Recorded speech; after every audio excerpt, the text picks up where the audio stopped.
the slide. So yeah, I'm aware of it. Yes. Sir, what about YouTube link? Yeah, it's open. It's on. You It's just go to the on. AMS. Yeah, go to AMSI web series. Okay.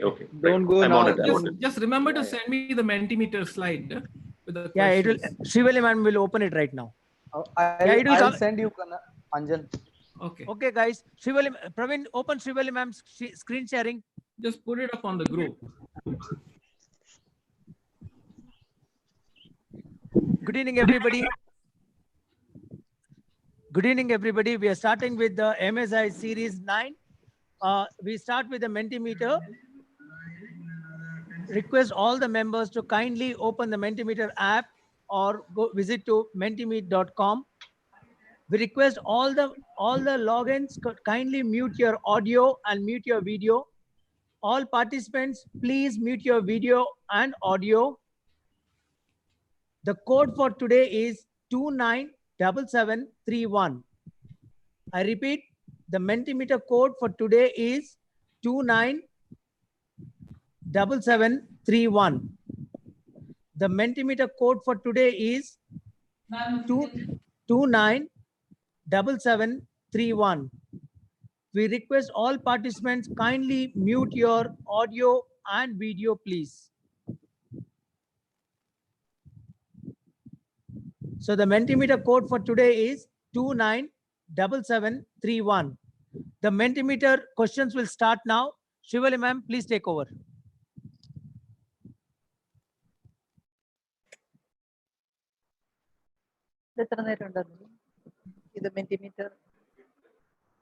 So the first question is on the screen.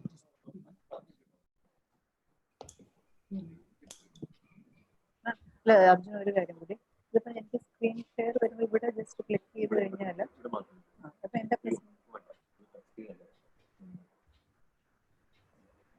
click waiting room.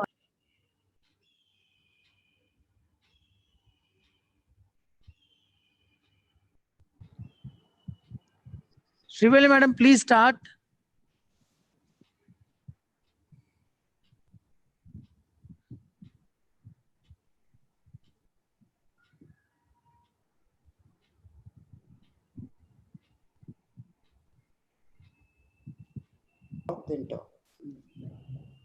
So we start now. We start the quiz. We have about 58 participants. Do we wait for a few more seconds? Because I can see some people coming in. Okay, ma'am. Okay, ma'am. Wait, we'll take a clock. Yes. Yeah, take the clock of 3:52. We started, ma'am.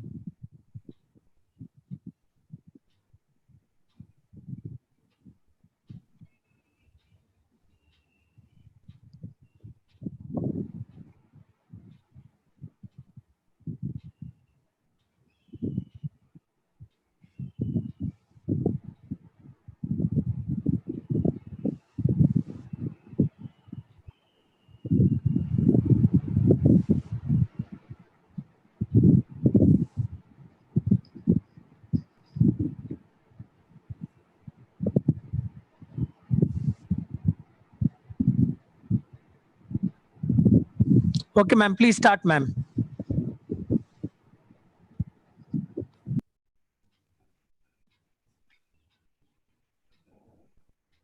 So the first question, the appropriate sequence from start to finish of prosthetic restoration of a maxillary defect is, so you have three options here: definitive obturator, interim obturator, and a surgical obturator in different sequences.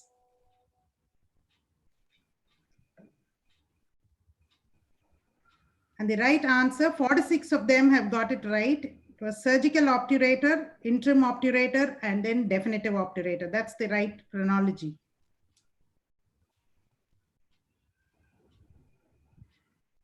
This was the right answer.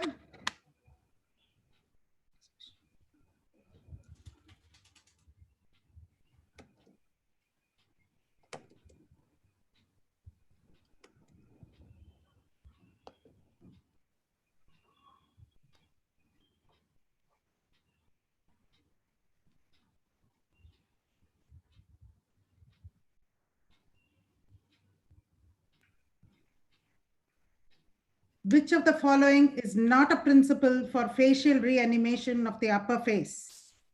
The options: brow lift, bole weight, lateral tarsorrhaphy, and temporalis tendon transfer.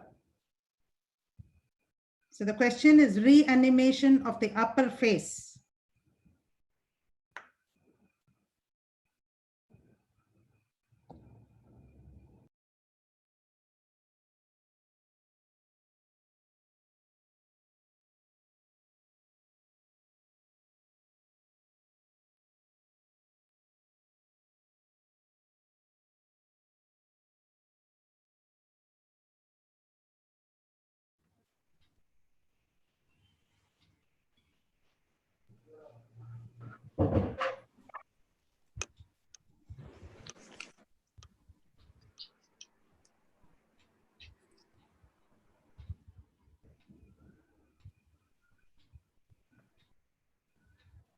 So the right answer was temporalis tendon transfer. So that's a good option for lower face reanimation of perioral musculature.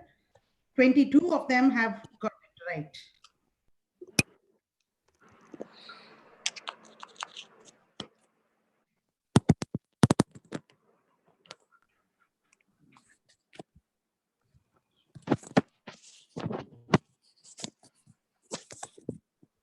What is the principle for tongue reconstruction? The object needs reconstruction if the defect is greater than 30%. You prefer a pliable tissue, especially if the floor of the mouth is involved.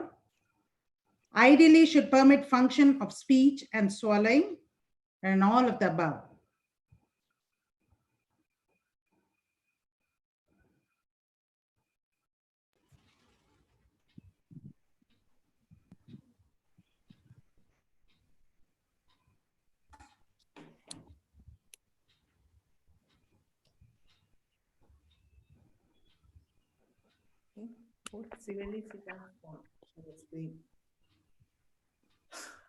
Okay, your name? Yeah, he might be the guy who is.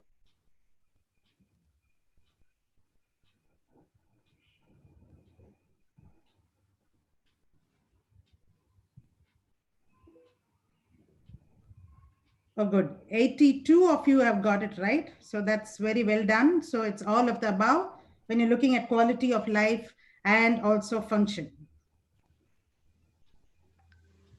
That's the right answer.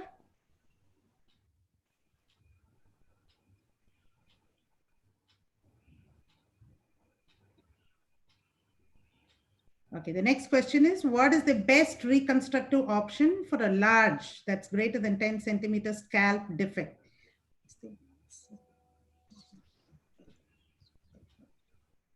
Sorry.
Yes, again, very well done. 84 I've got it right. It's the latissimus dorsi flap with split thickness skin graft. You're looking for a one-stop solution for such large defects in the scalp.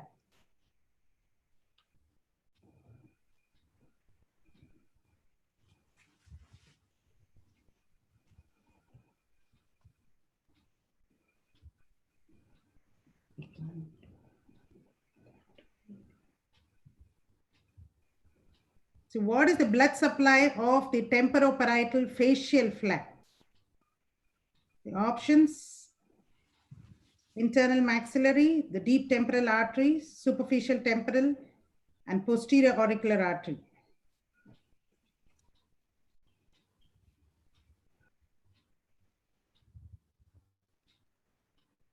Srivalli ma'am, hello. Srivalli ma'am, the answers are getting displayed. I know that. Before the question There seems to be some bug. Can I? Yeah, can you look at it? There seems to be some bug. Let it go. Let it go. It's okay. At least you can run through the thing, and we will see if we can fix it for the next one. Okay. Yeah, there seems to, because it was running okay. Both of us have checked it, but okay, can't help it now. Yeah, can't help it. Yeah. But even then, I think people are getting it wrong. Some of them wonder why. Not as trained as Yeah. to pick the answers. It's the superficial temporal artery. So I don't know. 21. Fine. So.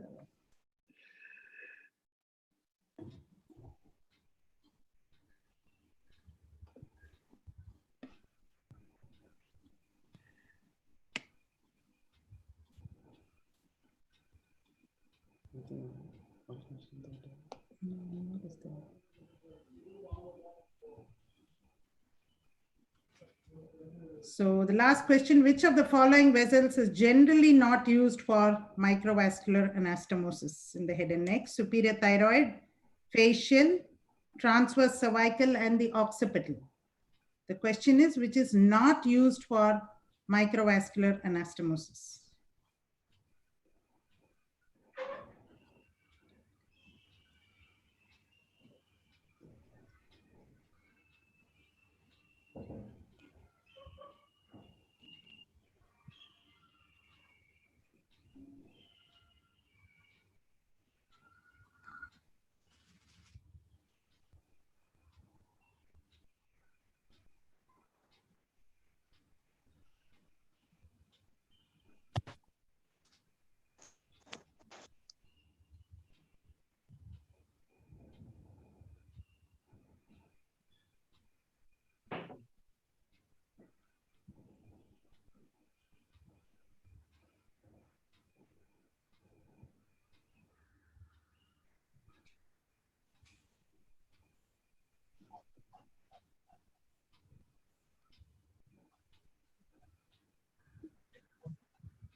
Absolutely free. Oh, wait. 71. So that's the right answer. It's the occipital artery.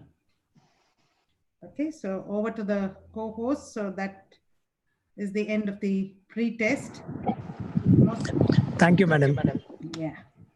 I request all the participants on Zoom, kindly mute your mic and mute your audios and the video, please.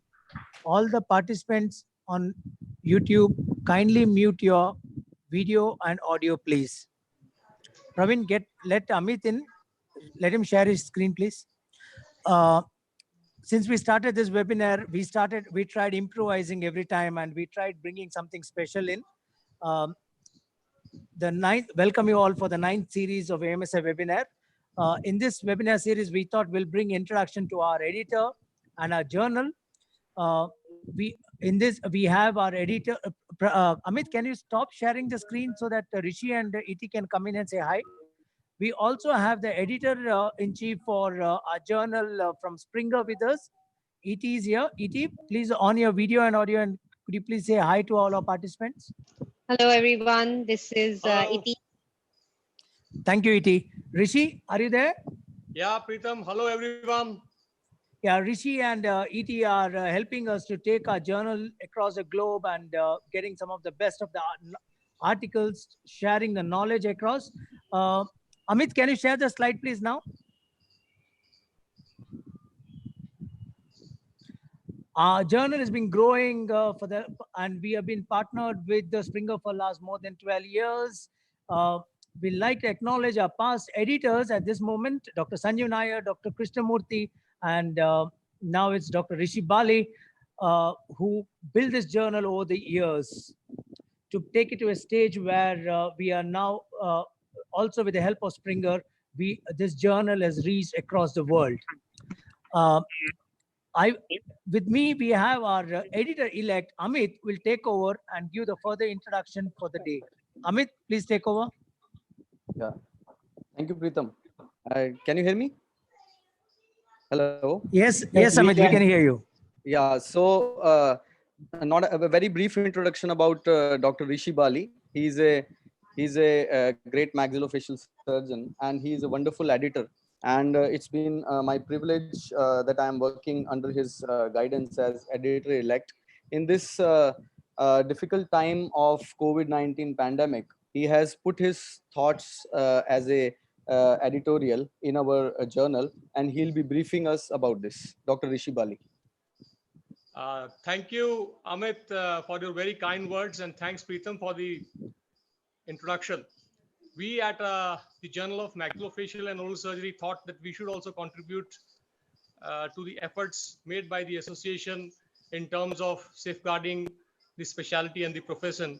So I felt duty bound to write an editorial regarding maxillofacial surgery and COVID-19 pandemic as to how it affects us.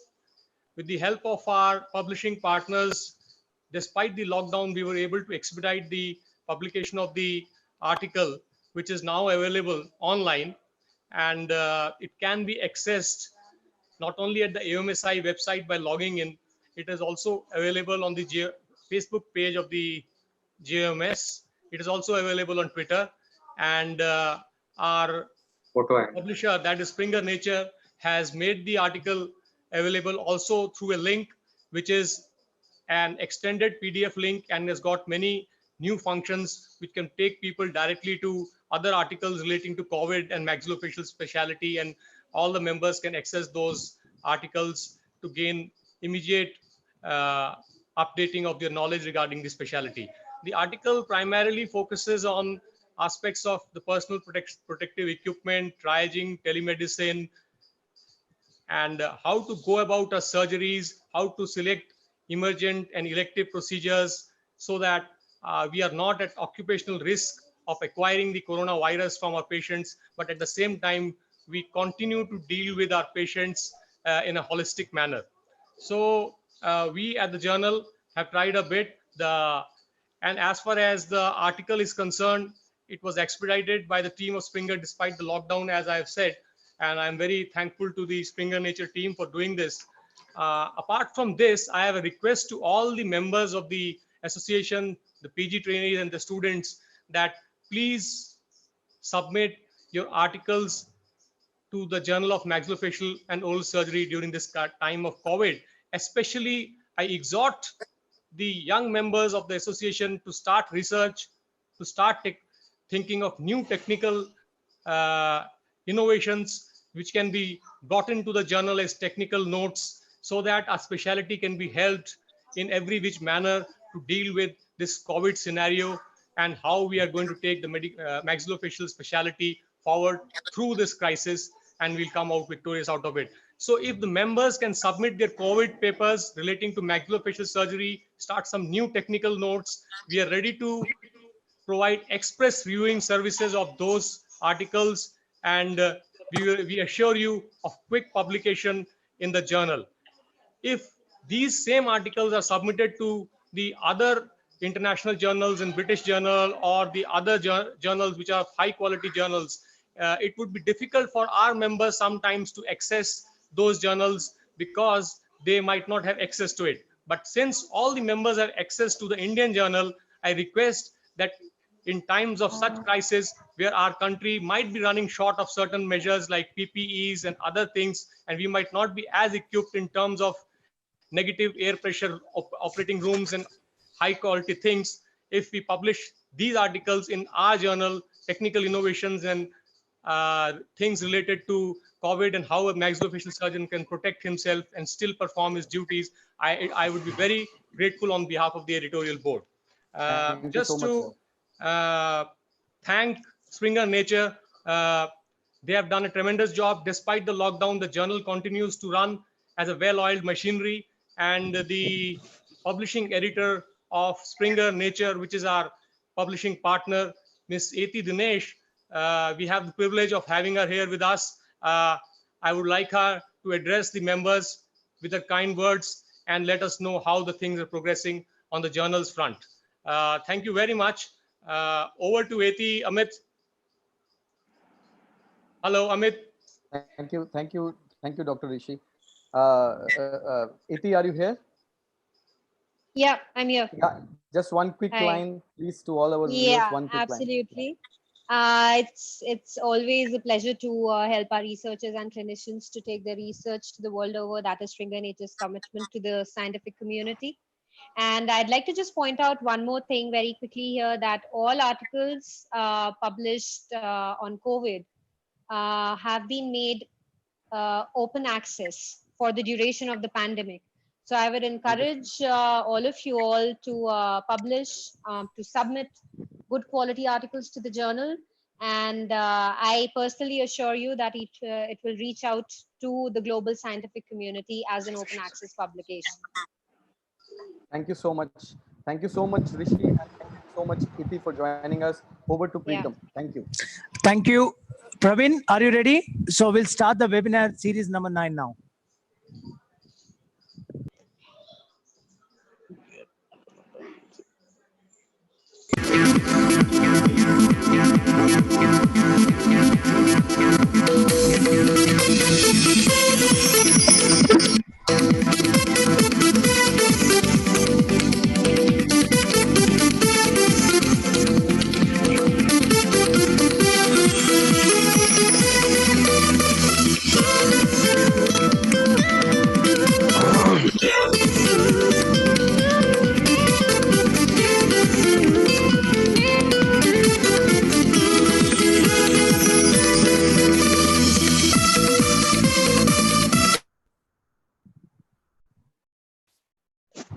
Good evening, everyone.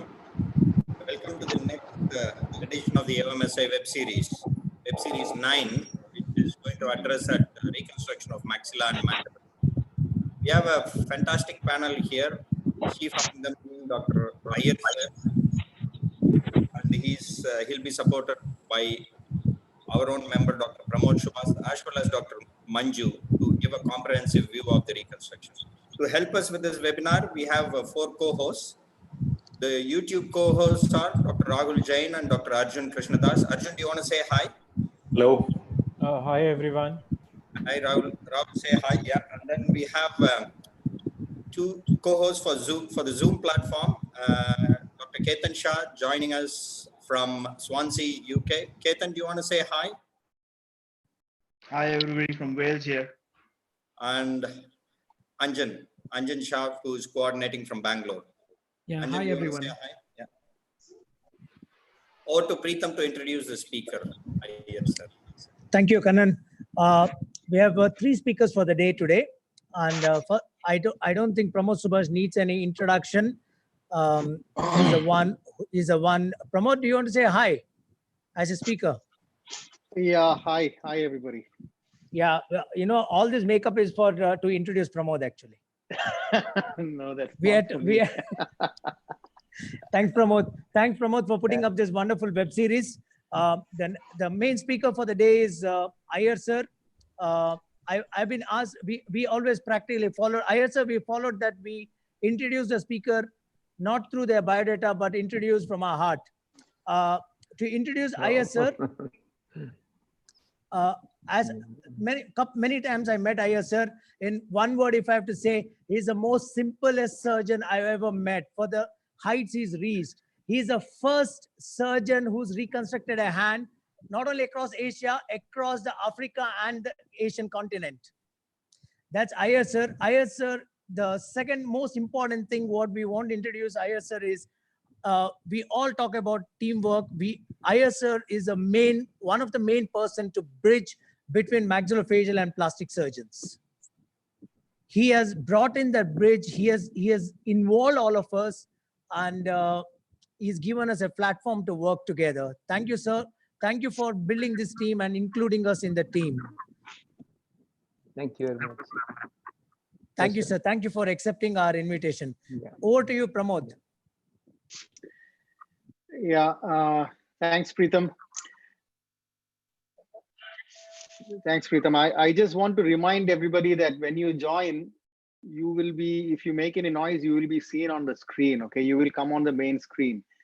So in whatever you are wearing, compromised situation. So be sure that, as soon as you enter, you mute your audio and turn off your video, okay? Having said that, I have to introduce Manju. Manju is our maxillofacial prosthodontist. What can I say? See, I have the fortune of working with two people who are ever smiling, right? I've never ever seen both of them get angry at all, not even one instance, right? So it's a very pleasant atmosphere to work with, and you can tell them anything, understanding people. I think that's what makes a team, and which Dr. Iyer has inculcated in us. And Manju, professionally, she's one of the leading maxillofacial prosthodontists in the country and in the region, I would say, and probably in the world, because of the varying amount of work that she gets and because of teamwork. I'm sure you're going to listen more from Manju today. Manju, do you want to say hi? Hi, everyone. Thank you, Pramod, for your kind introduction. Yeah. Preetham. Thanks, Pramod. Pramod, will start with Iyer, sir, right? The first lecture will be from Iyer, sir, right? Yes. Okay. Sir, you're ready with your lecture, sir? Yeah, I can start. Okay, sir. Okay, sir. We'll start with you, sir. Thank you, sir. Yeah. Thank you very much for having me with you today for this webinar, because it's a great opportunity to talk to you all.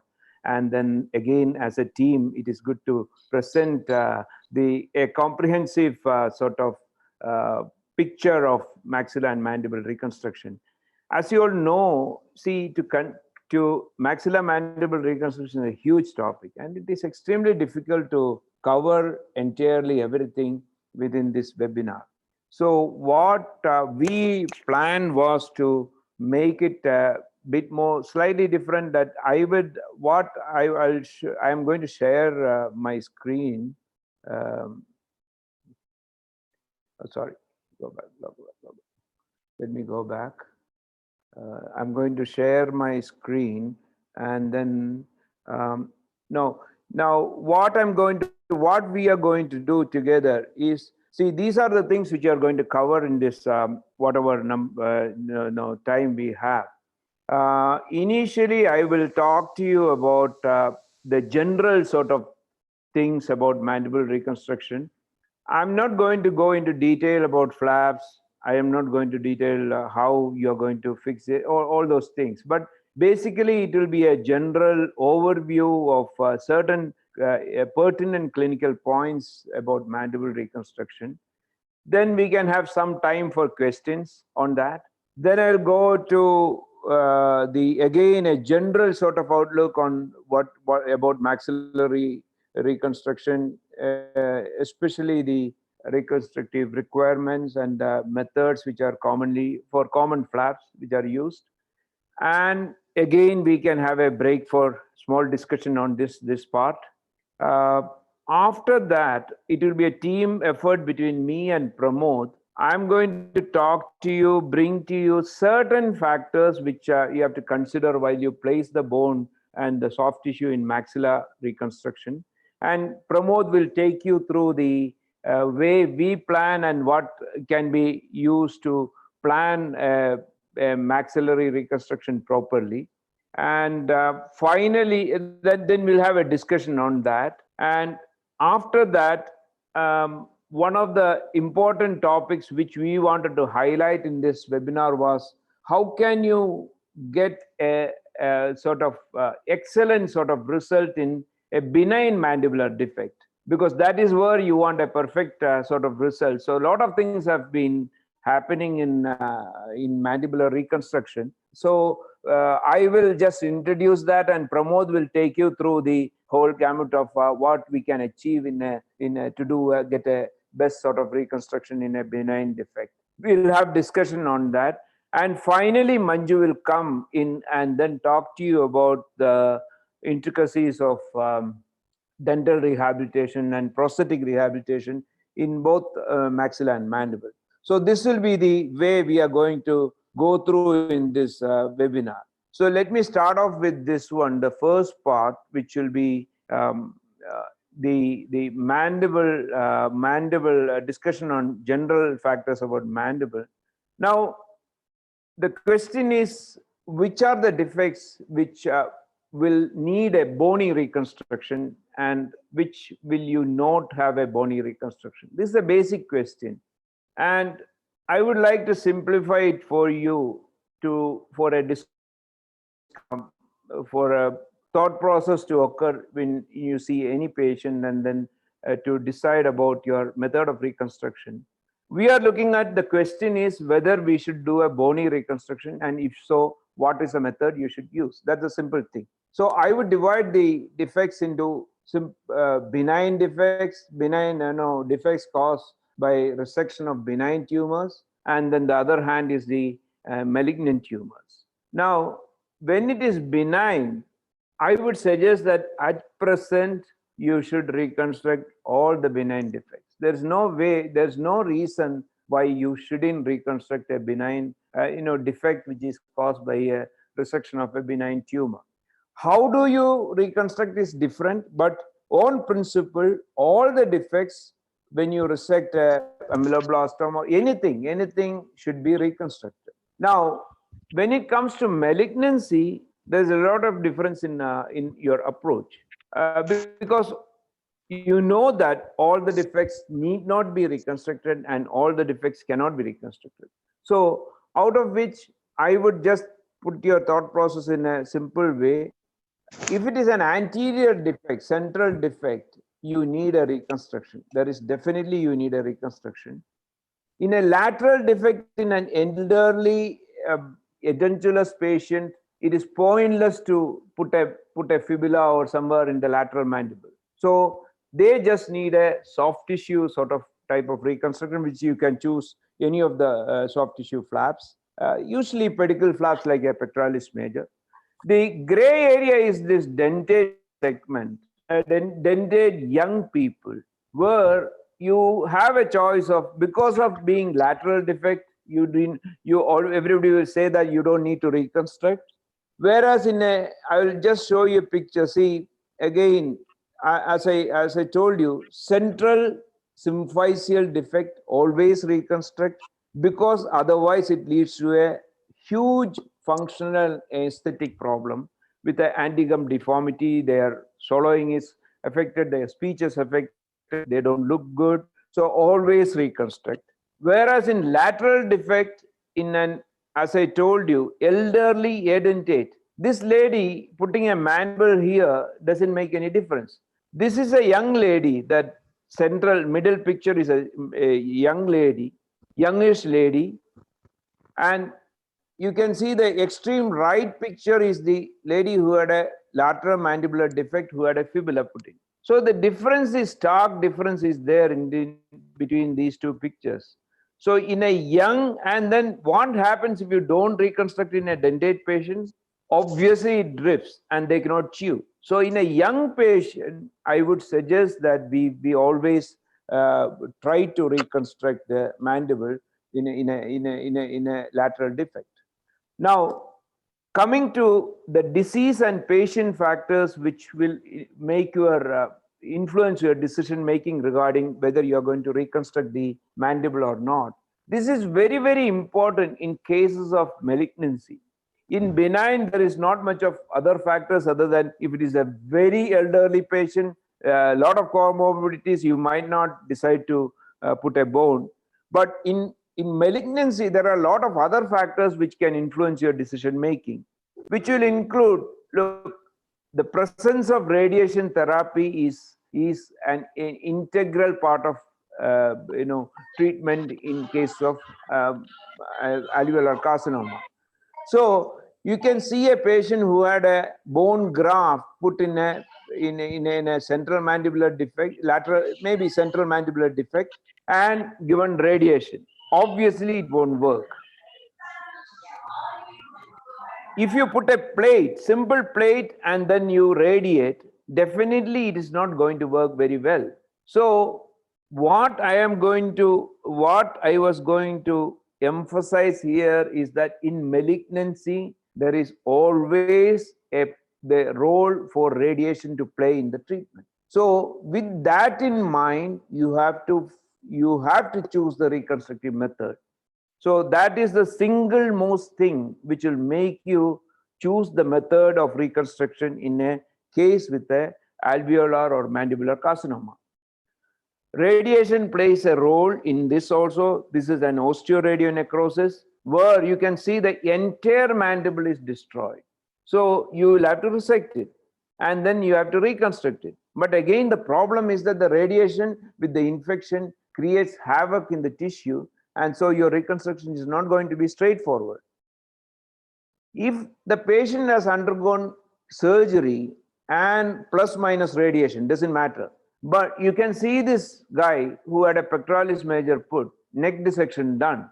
Whether it is radiated or not, your neck, entire that area is scarred and fibrous, and the mandible which was there has been drifted to opposite side, or the same side, and then it's all fibrous.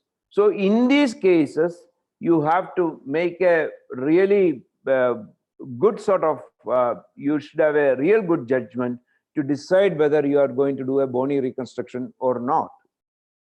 Presence of severe trismus is, to me, is a one factor which will make me think whether I should put in a bone or not in a segmental defect. Because if you cannot make the patient open his or her mouth after reconstruction, it doesn't make any sense. It doesn't give a good sort of function to the patient.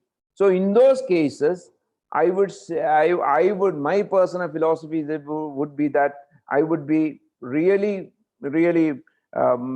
cautious to put in a bone in those cases, because segmental mandibulectomy might be the solution for the trismus.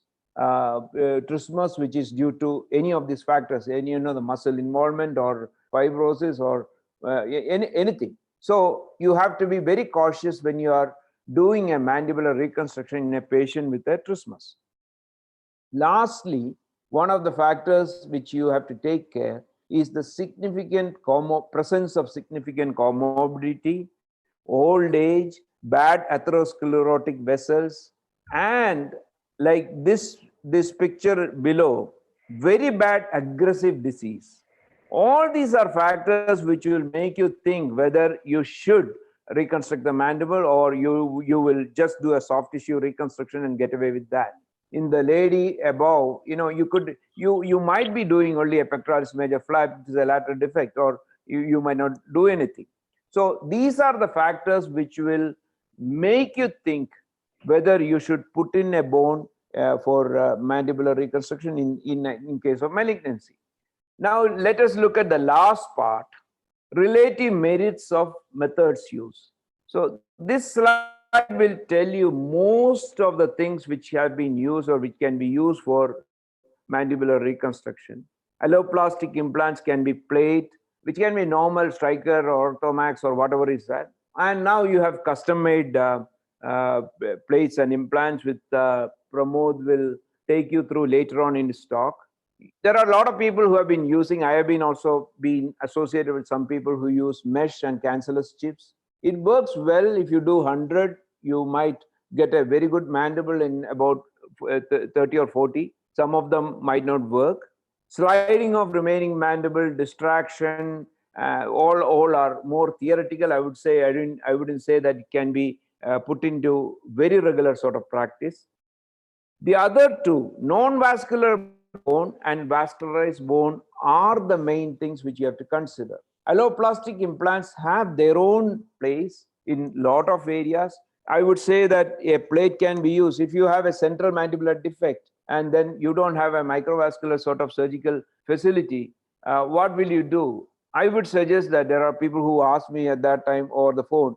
I would suggest that you put a plate and then just leave it for, just get that patient to a place where you can have a proper reconstruction later on.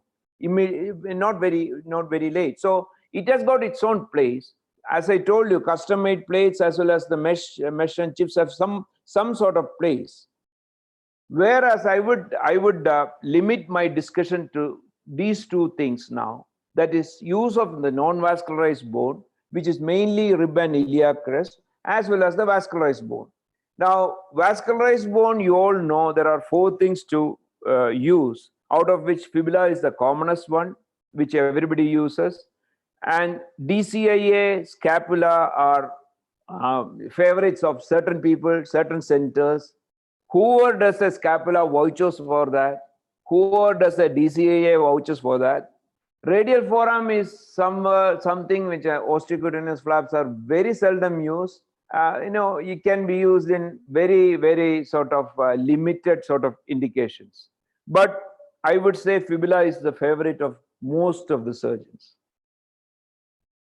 Coming to non-vascularized bone, you have mainly 2 things. There are a lot of other things. You can take a segment of outer plate of the mandible and put it. All those things are there. But I would say 2 things. One is the rib, second one is iliac crest. Iliac crest can be a block graft or cancellous chips or a mixture of the pieces of graft and cancellous chips.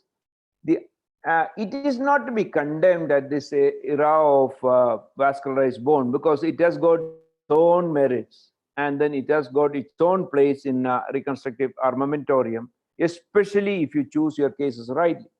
What is the advantage of non-vascular bone is I would say if you look at the papers, you would say that good implantation sort of better implantability is with the non-vascular bone. Because you can place it better, you can place it in a much better way, much optimal way for that. But the problem with the non-vascular bone is its unpredictability in taking. See, your free flaps, it will just take. If it works, it works.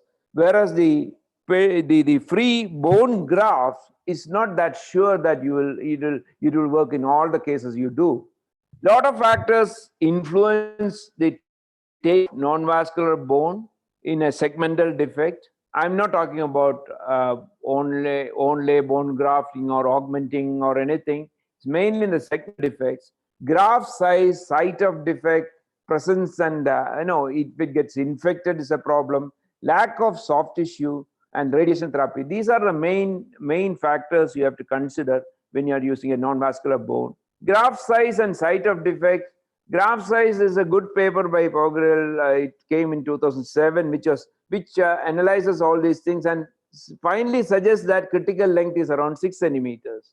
But maybe I would put in our practice, if you call it, I would say 4 centimeters is the one which we would choose, be comfortable with a non-vascular bone graft. That is also stretching it too much. And the symphysial involvement, symphysial area, it doesn't work well. Whereas in the lateral segment, it can be better. Presence of infection is bad. So in an infected bed, if you put this graft, they don't work very well. Lack of supple soft tissue cover is an important thing for both free bone grafts as well as implants. Whenever you have these 2 things, you should have a very good soft tissue cover. And lastly, the radiation therapy, like as you showed you, this is a patient who had a bone graft with a radiation therapy. It never will work. So I would say in cancer defects, I would summarize this is a single segment. It's a simple statement and simple method, vascularized bone. The reason is none of the other things will be able to withstand radiation. So I would say that in a cancer defect, if you are reconstructing the bone, you should use a vascularized bone. It can be mostly free flaps, and occasionally you can use pedicle flaps, which are very difficult to do and very much unpredictable in their sort of result. So these are the vascularized bones, I would say, in the order of what they use. I would say we also use fibula maximum, we use iliac crest second, and then scapula is very seldom. Scapula, the problem, the bone quality is excellent, the soft tissue is excellent, the pedicle length is medium between fibula and DCIA. The only problem is the two-team approach is extremely difficult. Whatever way you do, there is an extension of time that is needed for your flap harvest with the scapula. But the beauty of scapula is the donor side. Out of all these flaps, if you look at the single donor side, which is the best, is the scapula, because usually it leaves only a small scar. They have some amount of shoulder disability for about 2 weeks. After that, they recover very well. Whereas DCA is a extremely good flap. You love it when the bone takes, because the quality of the bone is excellent. But the problem is the pedicle length is so short, so that it is so flimsy that unless you are an expert surgeon, you might lose it. And also the donor side morbidity is some issue with many patients. So finally, coming to the fibula is the commonest one, but I don't think you should take fibula in a very, very casual way, because there are a lot of factors which I'm sure it will come up in discussion, that there are a lot of things which can go wrong with fibula. If the old patient with atherosclerosis might not work.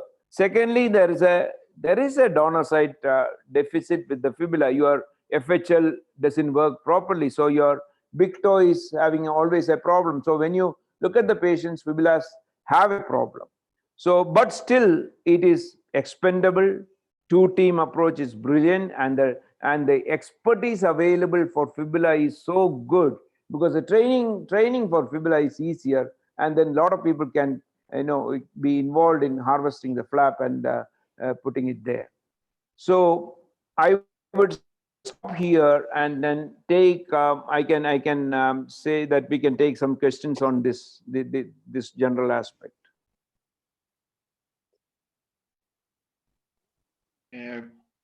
Dr. Iyer, thank you for an excellent start.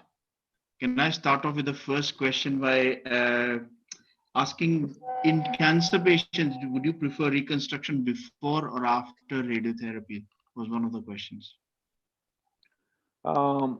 I would see there when the question can be taken in such a way that the radiation is always we don't usually subscribe to the pre-operative radiation thing. Always is an adjuvant radiation. So when you adjuvant means you do the surgery, wait for the histology report, and then look at whether you should add radiation or chemoradiation. So in those cases, and then current concept of reconstruction of mandible and head and neck, I would say immediate reconstruction is the norm, and that's the one to be practiced, because secondary reconstruction is extremely difficult. So I would say always before the radiation.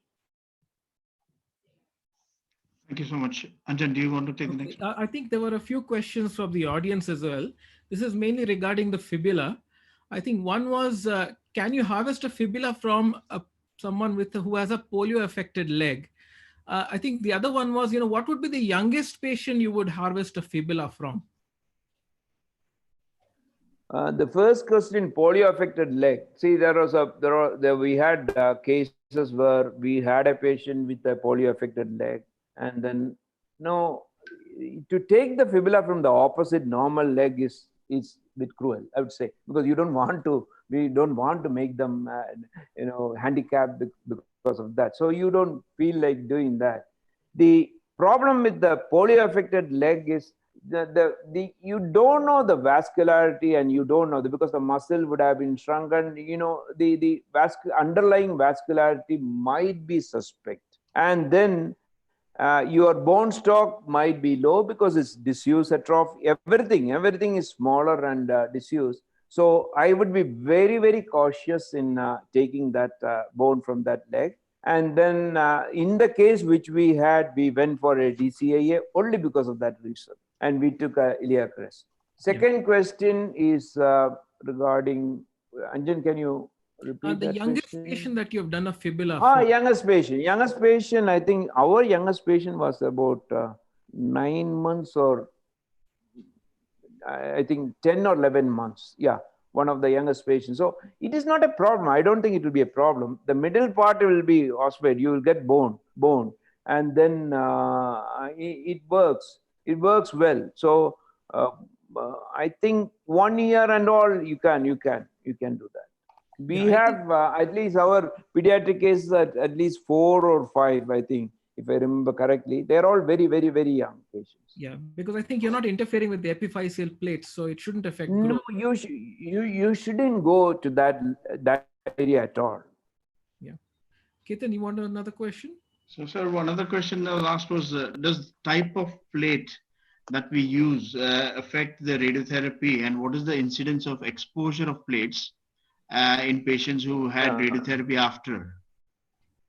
Yeah, it's a big problem. We were using the steel plates before when we started long back, and then we had even published an article by Rajiv Sharan had published about the plate-related morbidity with the after radiation. They used to behave very badly, but with the new sets of titanium plates, that is still better, I would say. But I would put the main onus on the soft tissue cover that is being given for the plate. So if you are removing, say you are doing split and you are raising the cheek flap, and the tumor is just, you are grazing, you are leaving just the skin and some minimal subcutaneous tissue and putting a plate and fibula over that, and then the plate is full. Those plates are bound to come out. So I would say the main culprit would be the soft tissue cover that is present for that plate. But this is a big problem, and with time it can come out. Even if it doesn't come out in 6 months, after 3 years, 4 years, the plate can come out. Sir, would you prefer mini plate or a reconstruction plate? Do you have any? So this is where, this is where the mini plates and reconstruction plates, they have that things to be discussed. Personally, we have been using mostly reconstruction or bigger plates, longer plates, single plates, because it allows us to stabilize the segments properly. That the Pramod will show you the way we are doing it. But the problem with the reconstruction or long plates is this one. It's a the solid amount of metal which can come out is more, whereas the mini plates they don't have. And if you look at the literature, mini plates have been score a slightly better than the better if you look at the literature critically. And what can be overcome is to use a big plate and then use a mini plate and then take off the big plate so that the position is right. It can be done. But if you are using thin, I would say low profile, good long plates, I think they would match now at present. Sir, but it is up to the surgeon to choose. I wouldn't be really dogmatic about it. Quite a few people have asked about, sir, what is your method of assessment for fibula pre-op, as in how to avoid peronna magna in patients? So what is your protocol for assessment pre-op? See, we don't do angiogram, but we suggest to have a Doppler if the patient is old and if you find that the pulsation is bad, and then you who are suspecting severe atherosclerosis, you might do a Doppler. But most of our patients, what we do is to palpate the, that is a good practice. Whenever you do, before you cut the thing, you go under between the soleus and the deeper muscles and look for the posterior tibial, presence of posterior tibial, and that will, that doubt will come when you see a huge peroneal artery.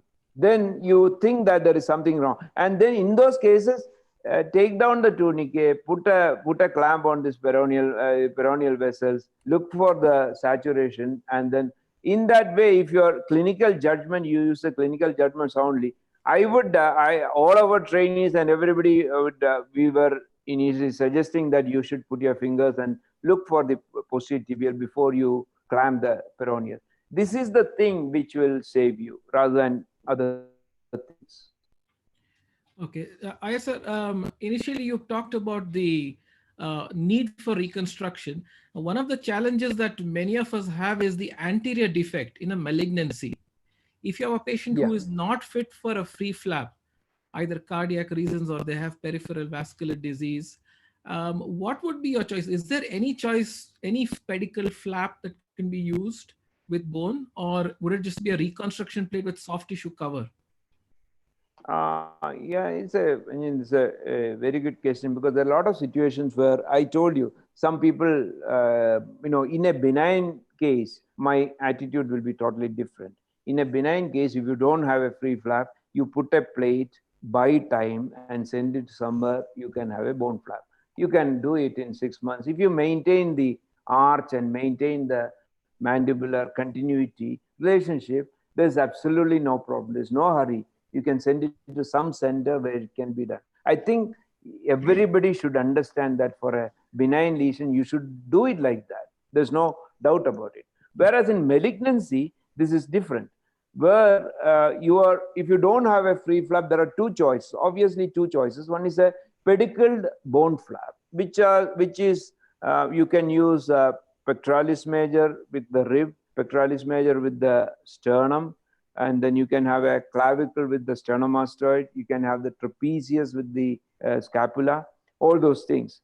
All are more. See, out of which easiest one is that pectoralis major with the rib. It doesn't work at all mostly. It just goes off, because if you look at the flimsy blood supply, and you have to look at that the rib is supplied by the intercostal vessels, not the flimsy attachment of the pectoralis major. So if you are taking it really, you will have to take it along with the intercostal vessels, and then assume that there is a perforator, the connection between the pectoralis major vessel and the intercostal vessels. It works, and it has been, I think, done by a couple of our trainees. They were doing it and they were showing that it was doing well. But technically, it is difficult. It's not very easy to do. The sternum with pectoralis major we have been doing occasionally, but again, technically difficult. I would suggest that for a simple thing would be to put a plate and put a pectoralis major flap on that. That will be the best. If you look at the literature also, if you choose between after free flap, the best results, published results have been with the plate with the pectoralis major. Sturdy, good chunk of soft tissue. But don't be very happy initially when it works. After 6 months, 1 year, it will come out. Don't worry about it. The other question that we had was about the DCIA. What do you think of the soft tissue paddle on the DCIA? A skin paddle with a DCIA. We have been always been taking. We have been doing DCIA for a long time, and like to do it in select cases. The internal oblique is the workhorse for that soft tissue part when your internal lining is needed. The external skin paddle, even though it is told to be not very good, but it is okay. It's quite okay if you take along with some amount of the external oblique fibers where the perforators go up, it can be used and can be worked. But the problem with the DCIA, with the internal oblique and the skin, is the bulkiness of overall, everything becomes too bulky and this becomes unmanageable. So I wouldn't use the DCIA for an extensive inside and outside defect of the soft tissue. I would use it for bone, providing the bone and the internal lining, and the external. You can use another flap. There's no problem. You can use a DP flap, or you can use any other flap, supraclavicular flap. Yeah, Ketan, you had some. So the other question I think, which I would like to ask, is about the fibula donor side that you mentioned, sir. I think even here in UK, despite our best efforts, we always find that if you put a skin graft on it, we have high incidence of, at least 1 in 5 patients who need chronic long-term dressings. Do you have any tricks in your plastic surgery bag which you can share with us to decrease the problems? This is a big problem. This is a ongoing problem everywhere. Lot of things have been suggested. You put a cast, you put a slab, you put a slab for 1 week, 2 weeks, 3 weeks, and then you do a subfacial. Unfortunately, suprafacial, harvesting is extremely difficult. You can the area where your tendon gets exposed, you cannot do a superficial because you have to go deep. So there it doesn't work. And finally, what happens is that the peroneal tendons get exposed and then they become bad. The only thing we can suggest, I would suggest, is to try to be gentle when you do this flap raising, and try to cover that peroneal with some amount of muscle tissue from adjacent area, and then cover it with a skin graft, and then immobilize it for maybe 7 days is fine, because once the graft is taken, it is okay. Prolonged immobilization, people have tried, but that doesn't work. But I would be again worried about the big toe thing also. Even though nobody talks about it, if you ask many patients, they have some problem with the big toe extension and flexion. So there's another interesting question here on failure. So they're saying that if your fibular flap fails, I know we don't plan for a failure, but in case if it does happen, what is your plan B, sir? Oh, okay. Then before I start any flap, I plan my failure also. Okay, because it's not that you don't fail. You have to, if you not in your hands, but we need to do it. No, we do. No, we do fail. We do fail. I will say it's not that. So but I think you should always have a plan B if it goes wrong. First of all, don't panic. Buy time. Don't go immediately to do another flap. There are a lot of ways you look at it. First of all, you have to look at the patient factor, and then the tissue factor also is very important. Patient factor, you cannot take the patient back for another huge long GA if the patient is going to have pneumonia and be in the ICU. So you have to look at that way. And then in those cases, and if you're doing a second flap, either immediately within 2-3 days, 3-4 days, where tissue is clean, or only after maybe 3-4 weeks. By that time, it will all be much better. But I know doing in a second after 3-4 weeks, the chances of failure is, again, you have to analyze why did you fail. Is it because of the, again, tissue factor, or is it technical factor? All those things. Technical things can be managed by getting expert help, or you also doing it in a much more planned way. You can do it. But if it is a patient factor and you are doing in a osteoid necrosis, you have tried and then you have failed, it is pointless to try another fibula on that. I would just stop and do a pectoralis major and come out. There you have to have the judgment to see whether are you doing really good to do a second free flap, or you should optimize with a just do a pectoralis major.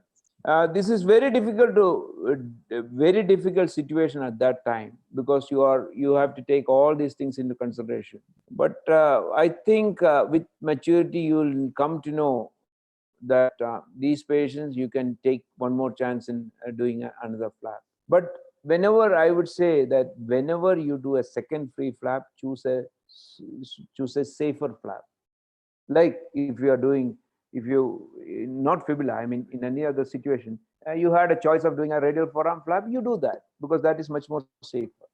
But not in a bony reconstruction, but otherwise. I think we're on an hour now into the discussion, okay. So I think we better move on, sir. Okay. So let's move to the next topic. We'll take more questions on this at the end, I think. Yeah. Okay. So next one will be the maxilla. I will spend some time on the reconstructive requirements and methods for common defects. Because maxilla is. Oh, I'm sorry. Let me go back. Let me go to Zoom. 1 minute. 1 minute.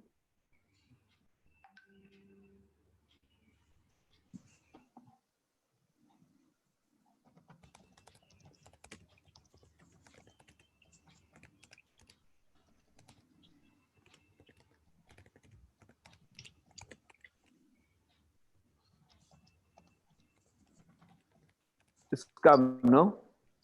Has it Yes. come? Yeah. You have to maximize the screen. Yeah, I'll do that. Yeah. Now, reconstructive requirements as well as the methods of common defects. Now, this single slide will show you all the requirements that is needed for in a maxillary reconstruction.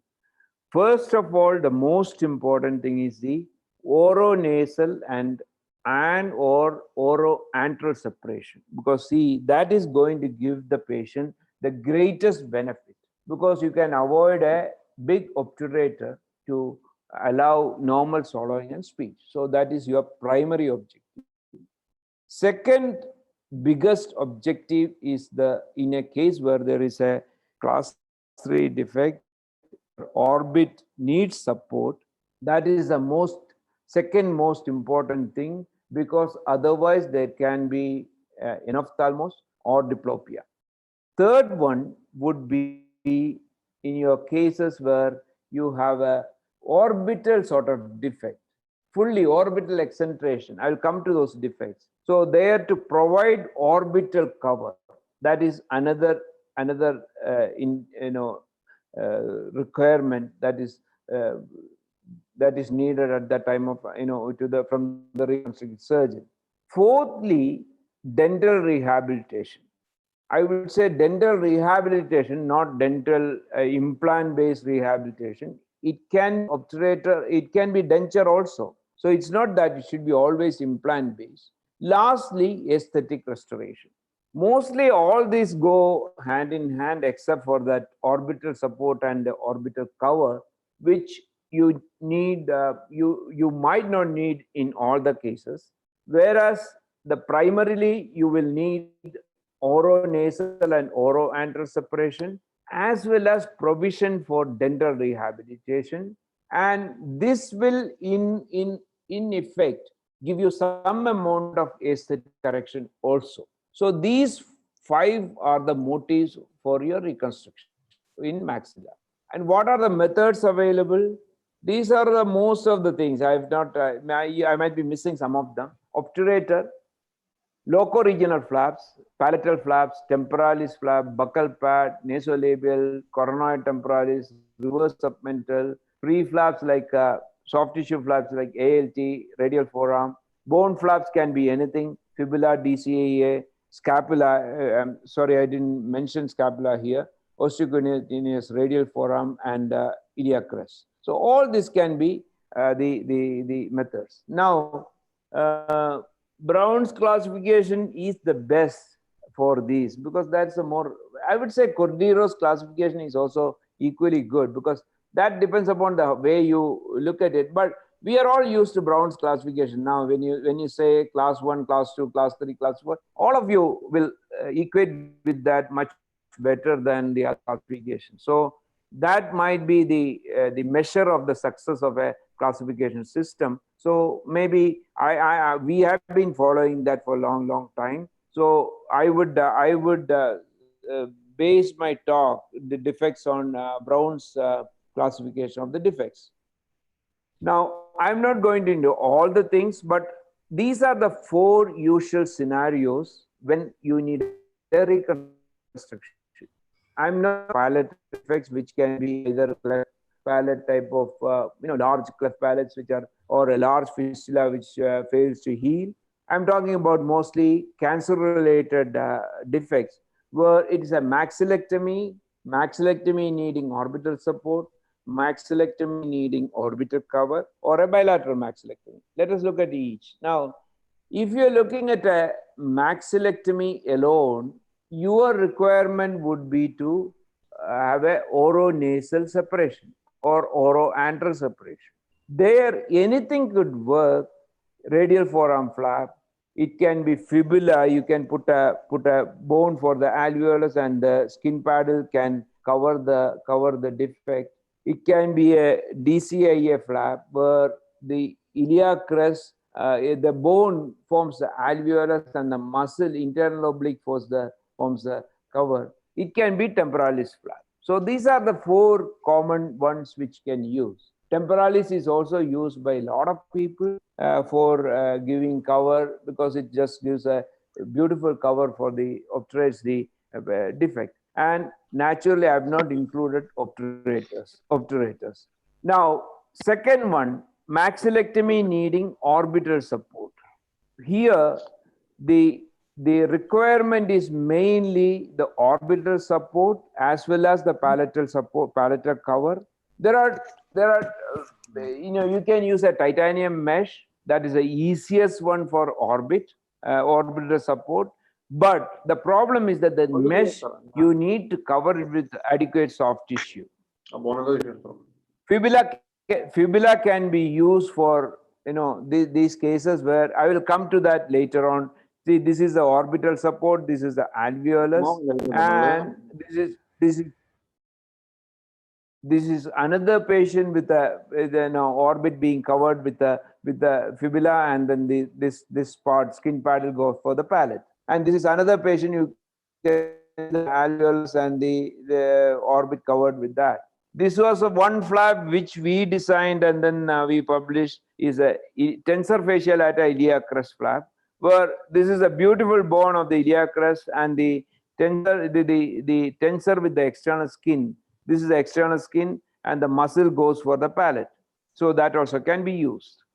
Now, maxillectomy with orbital accentration is another ball game. Okay? Continue. Okay. So again, here you need a flap which has a lot of bulk, which can be either ALT or rectus. None of the regional flaps work here because you have to cover the entire area, and then you have to have a palatal obturation also. So here the rectus or ALT will be the best. Lastly, the bilateral maxillectomy. It will be the issue here would be it is one of the most difficult defects to reconstruct. I would say currently the fibula is the best choice for that. If you look at for a bilateral maxillectomy defect like this, Pramod will show you the planning of this case later on.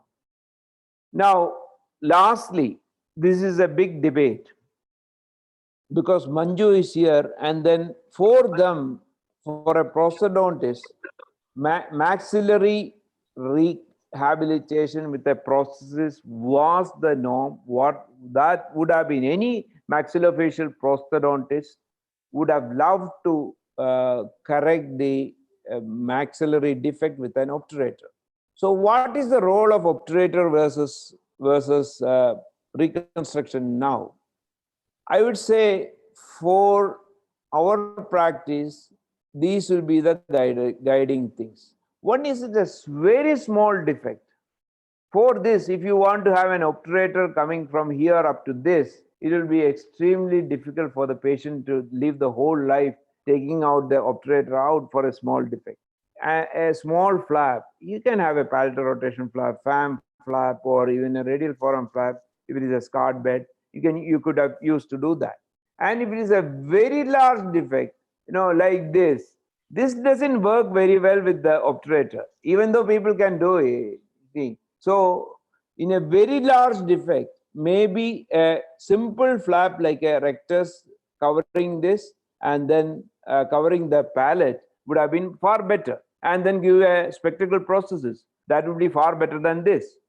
In presence of trismus, obturators are extremely difficult. So if the patient has a trismus, I think we should go for a flap, any flap. Soft tissue flap can be, your primary aim is to cover that oroantral separation, oronasal separation, which can be by any flap. And bilateral maxillectomy defects, generally speaking, a flap reconstruction is better. Pramod will show you some cases where you have used the zygomatic implants and then the rehabilitation, and Manju also will show you. But generally speaking, a bilateral maxillectomy defects, we would prefer to reconstruct rather than rehabilitate with implant-based sort of processes. I think I will stop here, and then we can have further discussion on maxilla. I'm going to cover maxillary bone placement, pedicle placement, all those things in the next session. So don't ask questions on that. General questions on maxilla now.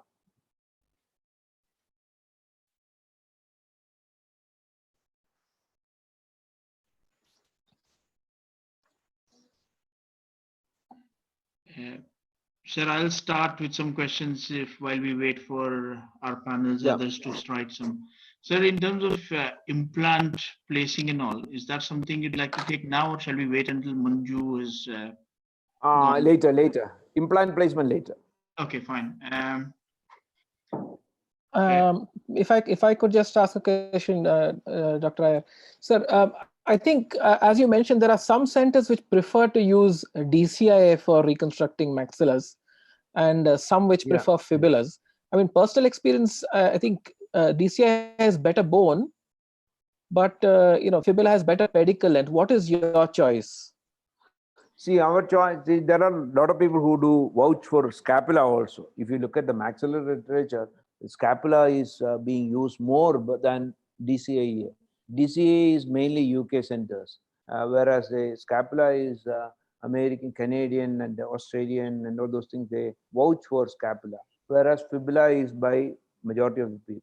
The DCA, the problem, even though you ask Satparmar or everybody vouches for the pedicle length. Whenever we have done, we found that it is extremely difficult to get that pedicle length into the real position. So pedicle length is one thing which is the best part with fibula.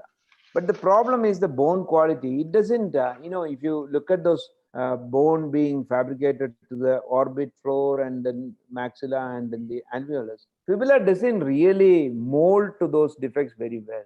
So, but whereas if you have a chunk of iliac crest, that will, you can contour it both for the orbital support as well as the alveolar support. If you fashion it, if you break it and then mold it, it is much better. But the pedicle length is the one which prevents us from doing it. Okay. And just covering scapula briefly, I know it's not a very popular flap yet, but what is your way of doing it? Do you, once the resection is done, do you turn the patient over, raise the flap, and then anastomose it, and then again turn the patient to close the defect on the back? Or see, the scapula is a very good flap. Once you start doing it, it's not very difficult. It's a very good quality bone, good quality vessels, but don't be fooled by the length of the pedicle. It's not that brilliant, because even if you go in deep into the triangle and get it out, but it's not very long. But the quality of bone, as I told you, the donor site, everything is good. But the problem is the two-team thing. You have it, you can turn and then harvest it, and then turn it back a bit, and then you clip the vessels and take it out. You do the anastomosis, you put it, then the patient, turn the patient back and then close it. Well, the closure won't take much time, but the harvesting takes time, where it is extremely difficult for the other team to work. So I would say whenever we have done scapula, we have turned the, you need not turn it so badly, but it is difficult for the other person to work. So you would be doing that alone, and then you have it come out with the everything pedicle dissected out, keep it there, clip the skin temporarily, and then turn and then look at the vessels and take it out when it is ready, and then do the bony anastomosis and bony connection and the anastomosis, and finally turn the patient for a final closure. Sir, I've got one here. In terms of if you have decision to make which side of the leg to use, the right leg or the left leg, how do you decide for maxillary reconstructions which leg to use? See, I would take it the other way. I would because we had published and we had made the made the thing about the site for fibula, even though many people wouldn't have would have selected, wouldn't have any preference for fibula, and many of them used to take only the left fibula for the mandible. But when we looked at it, our mnemonic was that inside is not ipsilateral. No, you are talking about a fibula coming from anterior to posterior, and your anastomosis is posterior. There, inside is not ipsilateral, which is that if you want to have the skin inside, you take the contralateral one because it just drapes, it sits there. You try, if you have not tried that, you try that. But if the pedicle, suppose the pedicle is turned the other way, if it goes to opposite side or it comes from front to behind, you just do the other way. Now, the problem with that is that the implantable surface is not brilliant that way. The implantable surface is the other way. So you have to choose between these two. Implant surface, when you do the ipsilateral one for inside, it's the contralateral one is better. So you have to choose between that. And then if it is a cancer case, I would just go with this thing that you go to the opposite leg for pedicle inside. Now for maxilla is just the opposite. Just the opposite. Think in terms of mandible. Ipsilateral is not inside, which is contralateral is inside. So for the maxilla, it will be just the opposite. Thank you, sir. Okay.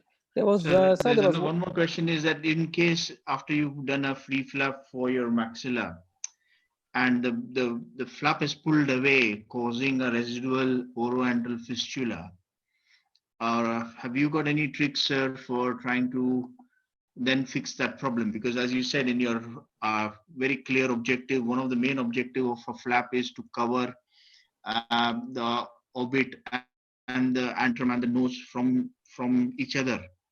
So an OAF, sir, post treatment, any options of treating it? Now, yeah, I would take care in few things. First of all, your skin paddle has to be good size. You have to you should not fall short. Secondly, always it is good to drill some holes in the palate. Drill holes, so thank you. And fix it properly. At least 2 or 3 with some PDS is good enough. You don't want it to be permanent. So we try to use PDS rather than Proline. So that is one thing. Even then, if it gives way, then you wait for about 3-4 weeks, 6 weeks. Let it all everything become good. Unless there is a radiation is needed, you may hasten it a bit. Then you try to think whether is it possible to rotate the palatal flap so that the tension is less, and then bring it together. So, but if it's a large fistula, you are gone. You may have to do something else. And then you compromise with the obturator also, because if you have to have a radiation and then you have a large defect, then I would put an obturator and then denture obturator and then continue with the thing and then take the patient back after 6 months.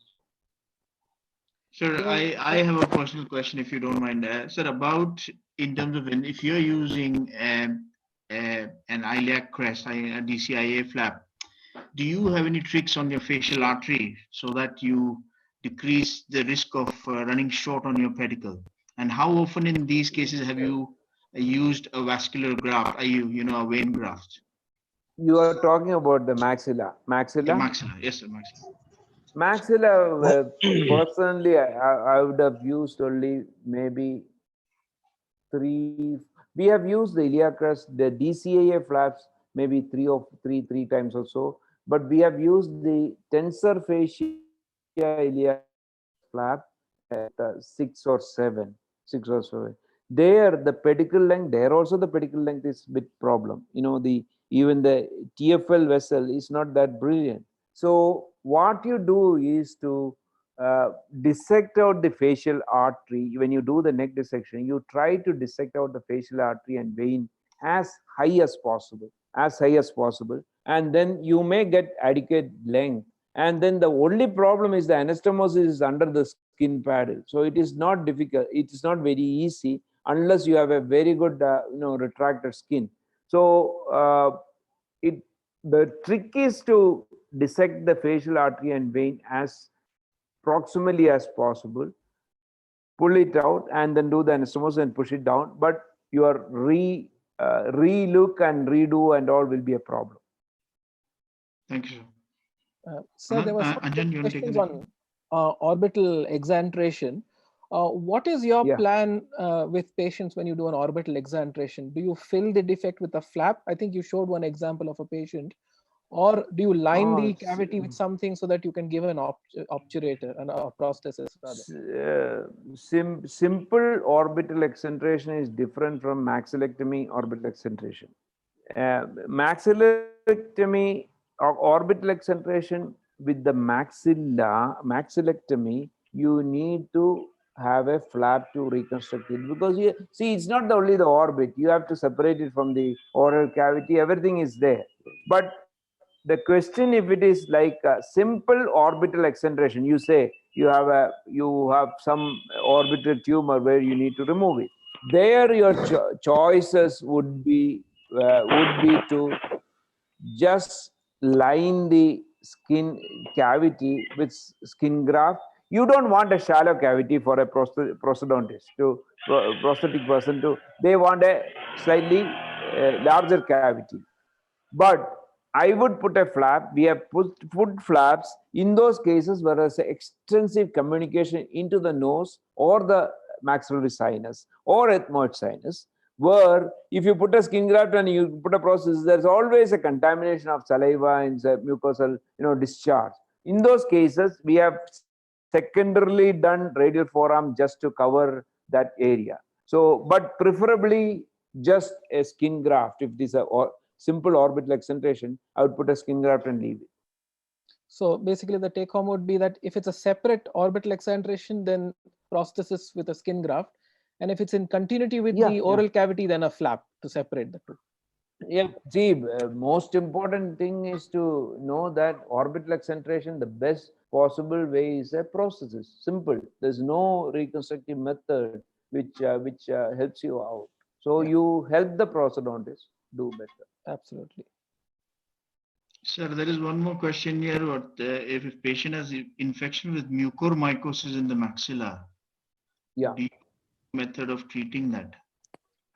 Mucormycosis is a big problem because the patient can be a very bad sort of situation for the patient.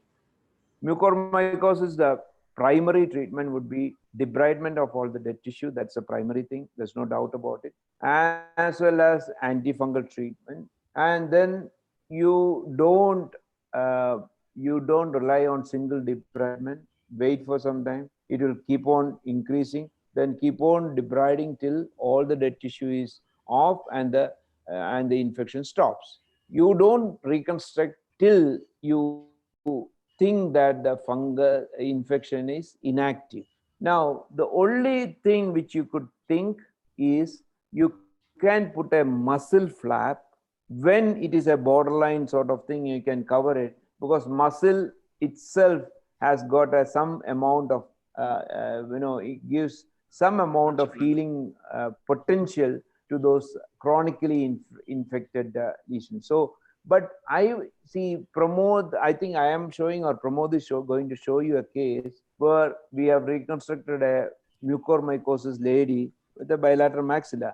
But what we did was initial debridement, put a ALT flap with the muscle to seal off the entire thing so that the palatal obturation is over, and then this muscle will give more blood supply to combat the infection, and then go back and do the fibula flap for your bony reconstruction. So your question, debridement, antifungal agents, and plus my flap would be the best. But don't jump into reconstructing till you are so sure that the infection is controlled. Thank you, sir. That's very clear. Anjan, you want to take the next one? I think there's quite a few questions regarding the condyle, but sir, I thought maybe let's take up the next part of the lectures, Because then I think it would be probably be more relevant. I think once you and Pramod have discussed. Yeah, the condyle is being addressed in detail with the Pramod's talk. Yes, so so we I will think take that. I think let's sir, if you can carry Shall on, I let's go? complete the lecture Shall I and go? then I think we can go put on. some of the questions.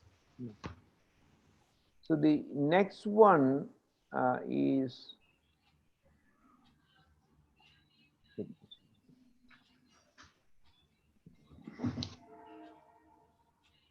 Yeah, the next part is we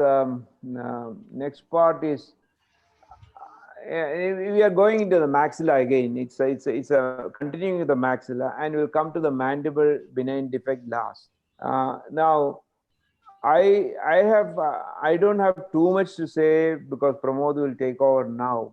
But when you put a soft tissue into the maxilla for reconstruction, it can be as a sort of, you don't want to put a bone flap in many situations, and your idea would be a palatal obturation, separation of the oronasal and oroantral communication. That is a thing. This is a radial forearm flap on the right side on the toe, and the other one is a temporalis flap or a deepithelialized radial flap. This is a temporalis flap. Now look at the two things. See, the purpose of palatal obturation is achieved by both of those cases. The patient will eat well, but imagine after 1 year you want to put a denture. Manju will never be able to put a fitting denture into that because the sulcus is obliterated on those two cases.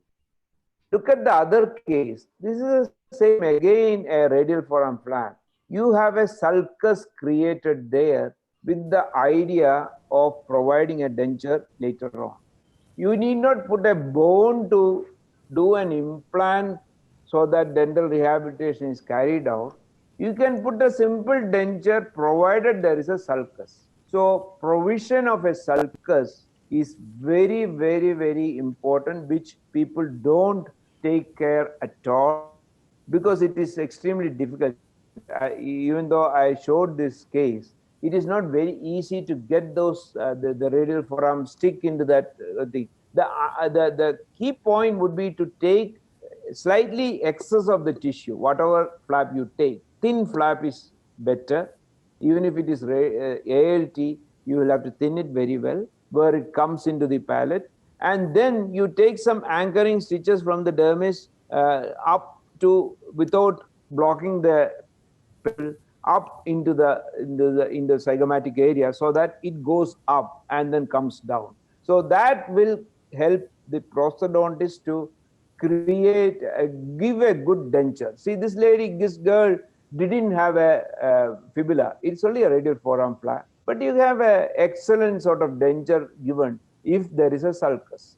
And avoid sagging. This is one of the most difficult things. You see, when you put a flap, you try to make it as tight as possible, go up into the sulcus and come down so that it doesn't sag down. The first one which here is okay because the muscle flap. Muscle flap will atrophy and then it will go up. Whereas if it is a skin flap like a ALT flap, make sure that it doesn't sag down because a big nuisance for the patient. So avoid sagging of the flap when you are doing a maxillary reconstruction with a soft tissue flap.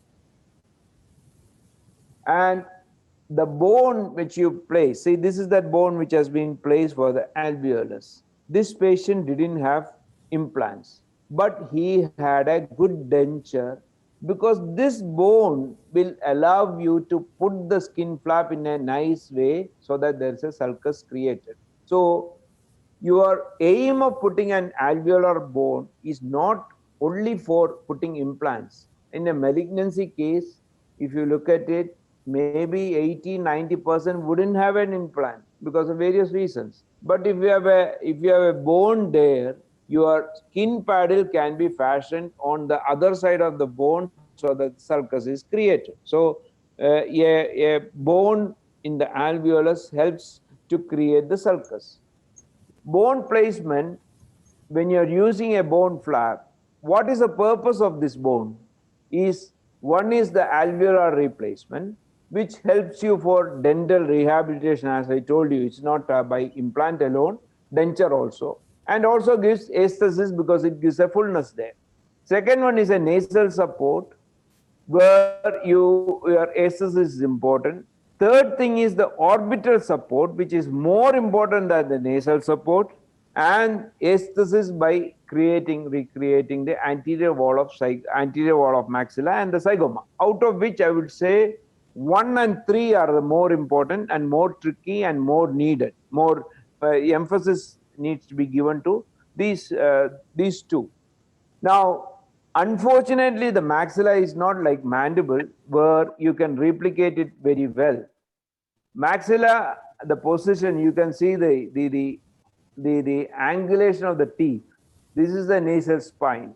You need a support in the nasal spine area, and you need the alveolus somewhere here in the anteriorly, and the angulation is also likely like this. You cannot have a straight sort of piece. It should be tilted so that the teeth can be like this. So it is not very easy to achieve a perfect sort of placement in a maxilla.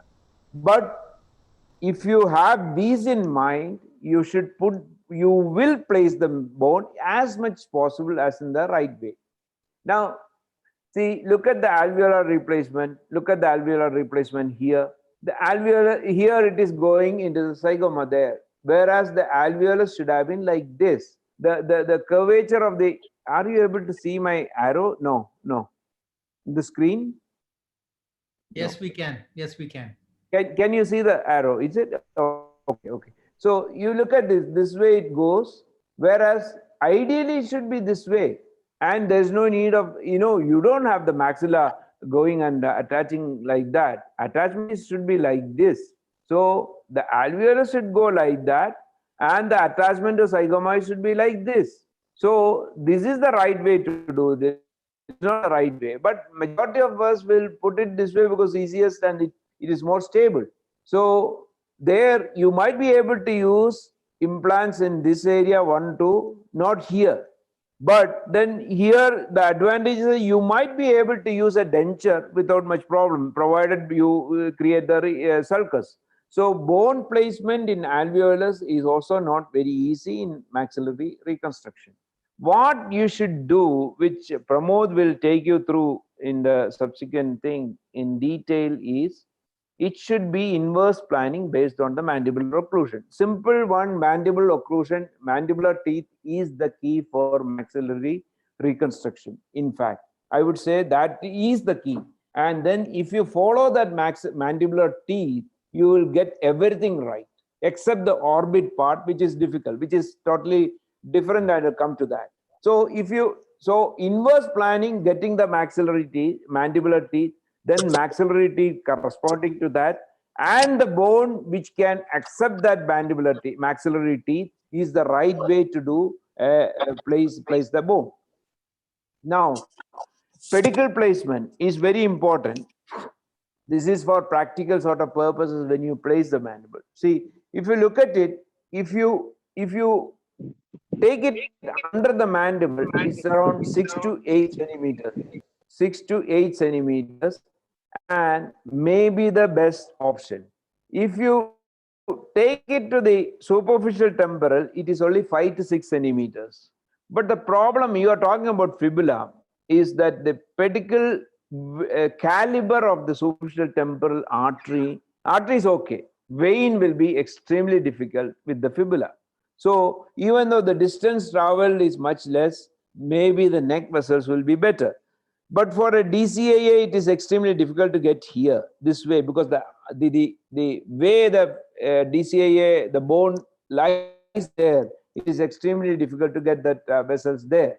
Then lastly, if you want to go above the mandible, there's a long way to go, 8 to 10 centimeters. So Ketan, I'll answer your question. I'm answering your question again. In those cases, you have to dissect the vessels quite high up into the cheek if you want to get it right. So these are the three things about the pedicle. Lastly, about the orbital support, one of the most difficult things to achieve really very well when you have a large defect where the orbital support, it goes extremely laterally and then you have to support the entire globe. It's difficult. You can have all these bones, fibula, scapula, DCA, TFL, iliac crest, all these things can support the globe, or you can use a mesh, or you can use a coronoid temporalis flap. And then coronoid temporalis flap is described very well. We have been doing it occasionally. It's not bad, but the problem is, the what you do is to take the temporalis and then take the coronoid process up to the angle of man, take it way down. But when you take it way down, it becomes very thin, and then that thinnest portion comes to the medial part. So it doesn't really give enough support for the bone. The best thing for orbital support, which supports the orbit really well, is the mesh. But the problem is that the patient with having a radiation, that's the first thing that will come out is a mesh. So it is extremely difficult. But with the mesh, the most important thing you have to think is to combine it with a good soft tissue flap so that it is supported very well from below. From above, it is supported by the orbital tissue.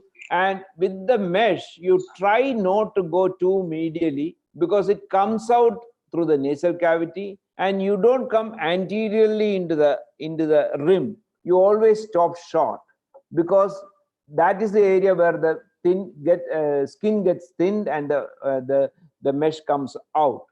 So this is the bone. You can see the bone flap, which is being it is.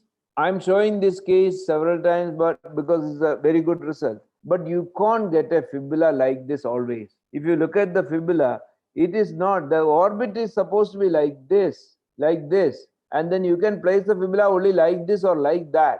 It doesn't work very well. So don't be fooled by the picture that you can get the fibula brilliantly well with the fibula. You can get the orbital support brilliantly well. This is the TFL iliac crest flap, which is much better, but we don't use it much. The best thing is this one. You can see this is the ossifying fibroma, large one, which we had to remove. This is a maxillectomy done. It's a young girl. See, we planned in such a way that everything is right. You have this bone here up to the posterior portion only, and you have a segment going into the zygoma here, which will give a fullness here, as well as a orbital area like this. But again, that orbital thing is not enough, and what you have to rely is on a mesh for the posterior portion, which works very well. It takes away a lot of issues of your reconstruction, which means that you can use a smaller mesh. It need not come into the anterior part. It need not come into the orbital, infraorbital rim at all, where it can stop short of that, so it stays inside. If you use the fibula alone, what happens is that it's like a blowout phenomenon. It will go, the whole thing will sink behind the fibula. Fibula won't be able to cover the entire orbit. So if you use a mesh with the fibula, with a smaller mesh, maybe that is one good option. And this is the patient pre-op and post-op. I don't think it, hardly any scar and all those things. So, and you look at the orbit, it's excellent. It's giving, absolutely no visual problems or diplopia. So orbital support to me is the most difficult thing to do it properly. None of these methods are foolproof in each case. So if you say 100 cases, you use all the methods, there will be some problem with any of these methods. And there's no definite answer to that. I will ask, can I stop sharing and maybe Pramod can come now in and then he can finish the maxilla part and then we can take the questions together. We can do that, sir. Yeah, okay, I'll stop sharing. Pramod, share now.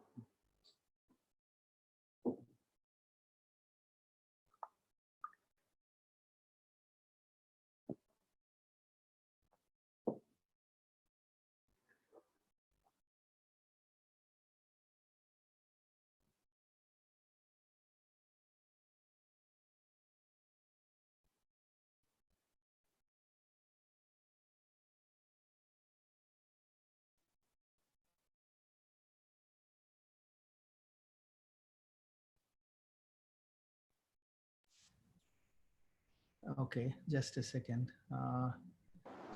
Share. Can you see me?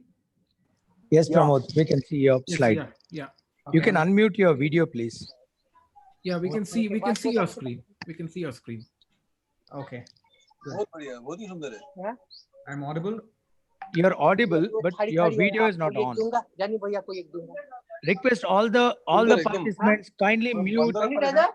Nitin, please mute. Nitin Bola, please mute. Stop sharing. Let me start video.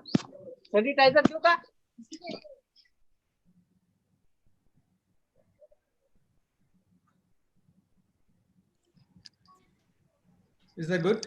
Yes, I think we've got you on the screen and your presentation as well. Audio is also good? Yeah, Yes. it's fine. Yeah. Okay. Please start. So just continuing with what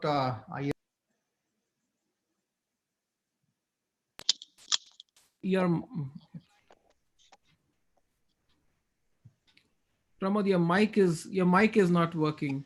Is it working now? Yes. Yes, it's working now. Okay, fine.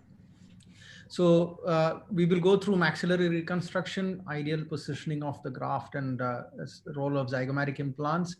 And then we will take a break for discussion. Then we will come back to mandible, where Iyer will talk a little bit, I suppose. And then in mandible, we will talk about controlling the mandibular segments after resection. And then what are the various fixation methods. And then, of course, about how to in detail about the condyle and how we can manage condyle. And at the end, we will discuss the most important issue of how to manage soft tissue. So to start with, what is the best position for the graft in the maxilla? You heard Iyer sir talk about how if you're planning rehabilitation. Nitin, can you please pause? Yeah, he is muted now. Okay. So if you're planning for prosthetic rehabilitation or implant rehabilitation, what is the best possible position for the bone? So this is one example. This is how we started planning initially, use of 3D models long back. So what you need to maintain is the wax. The wax there is the spacer which maintains the place for the occlusion to come in, the teeth to come in. So the fibula has to be positioned above that. And then you can position the fibula above that and then pre-adapt the plate. So, and you can, in the theater, how you can replicate this the position held by the wax is to create a stent. Okay, so an acrylic stent will stand in again for the teeth space, and during the surgery you can follow this up by positioning the fibula on top of that stent. And as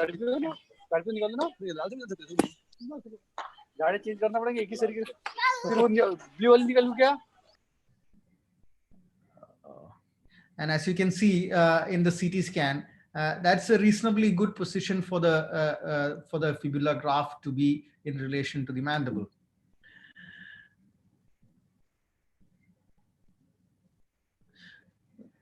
Now this is that was a straight segment of bone, a unilateral. When it crosses the midline, again you can use the same principle of having a wax spacer, and then as Dr. Iyer mentioned earlier, you need to follow the inclination of the alveolus. Okay, so you can follow the inclination of the alveolus in the lateral aspect as well as in the midline. This will also help to prevent a large protrusion of the bone in the piriform region. Okay. So in more complex defects, you can plan further with the fibula pieces in position. Now, one advantage of having these bone pieces is that you can use that instead of your cutting guide for the fibula. Okay, because these bones have all the angulations and the length in which you have cut them, and these can be transferred during the fibula osteotomy, and the exact dimensions can be maintained. That is one way of doing it. Again, you can see in the CT scan here that the position of the fibula in relation to the mandible is reasonably good. So these are ways in which you can position your fibula grafts in a good way. Now we will go through a few case examples of unilateral maxillary reconstruction. So this is a maxillectomy defect who came for secondary reconstruction. And as I said, now here you can see that the pre-bent plate has been adapted. I hope you can see my cursor, and the acrylic stent is in place, and this will help to position the fibula in the vertical dimension, and the plate will position the fibula in relation to the alveolus of the mandible. Right. Following this, the patient was rehabilitated with dental implants and a denture by Manju later, which she will talk about. And this is the case that Dr. Iyer was mentioning about bilateral maxillary reconstruction. She was the case who had a fungal disease, and the first step was to do a bilateral maxillectomy and then rehabilitate, reconstruct with a fibula just to make sure everything was fine. And once she had settled, she came back for reconstruction, bony reconstruction, at which point in time, again, plan was made with the 3D model. What you see there is the mandibular, the maxillary teeth spacer with the wax, and on top of that is a tray which carries the fibula segments, okay, and onto which the plate has been bent. So this is a single plate, regular single plate, long plate, which has been bent onto the maxillary, the fibula segments for the maxilla. So this entire tray carries into the mouth of the patient. It's not easy, but it can be done. And that's how the reconstruction was. She further underwent dental implant placement and rehabilitation. And you can also see that Dr. Iyer has done something for her nose, which was depressed. So this is another case. The previous case was a delayed implant placement. Can you place implants in a primary setting and in cases of cancer? Well, you have to be careful. We do place them in our unit. This is a case of verrucous carcinoma of the maxilla, who again underwent a bilateral total maxillectomy.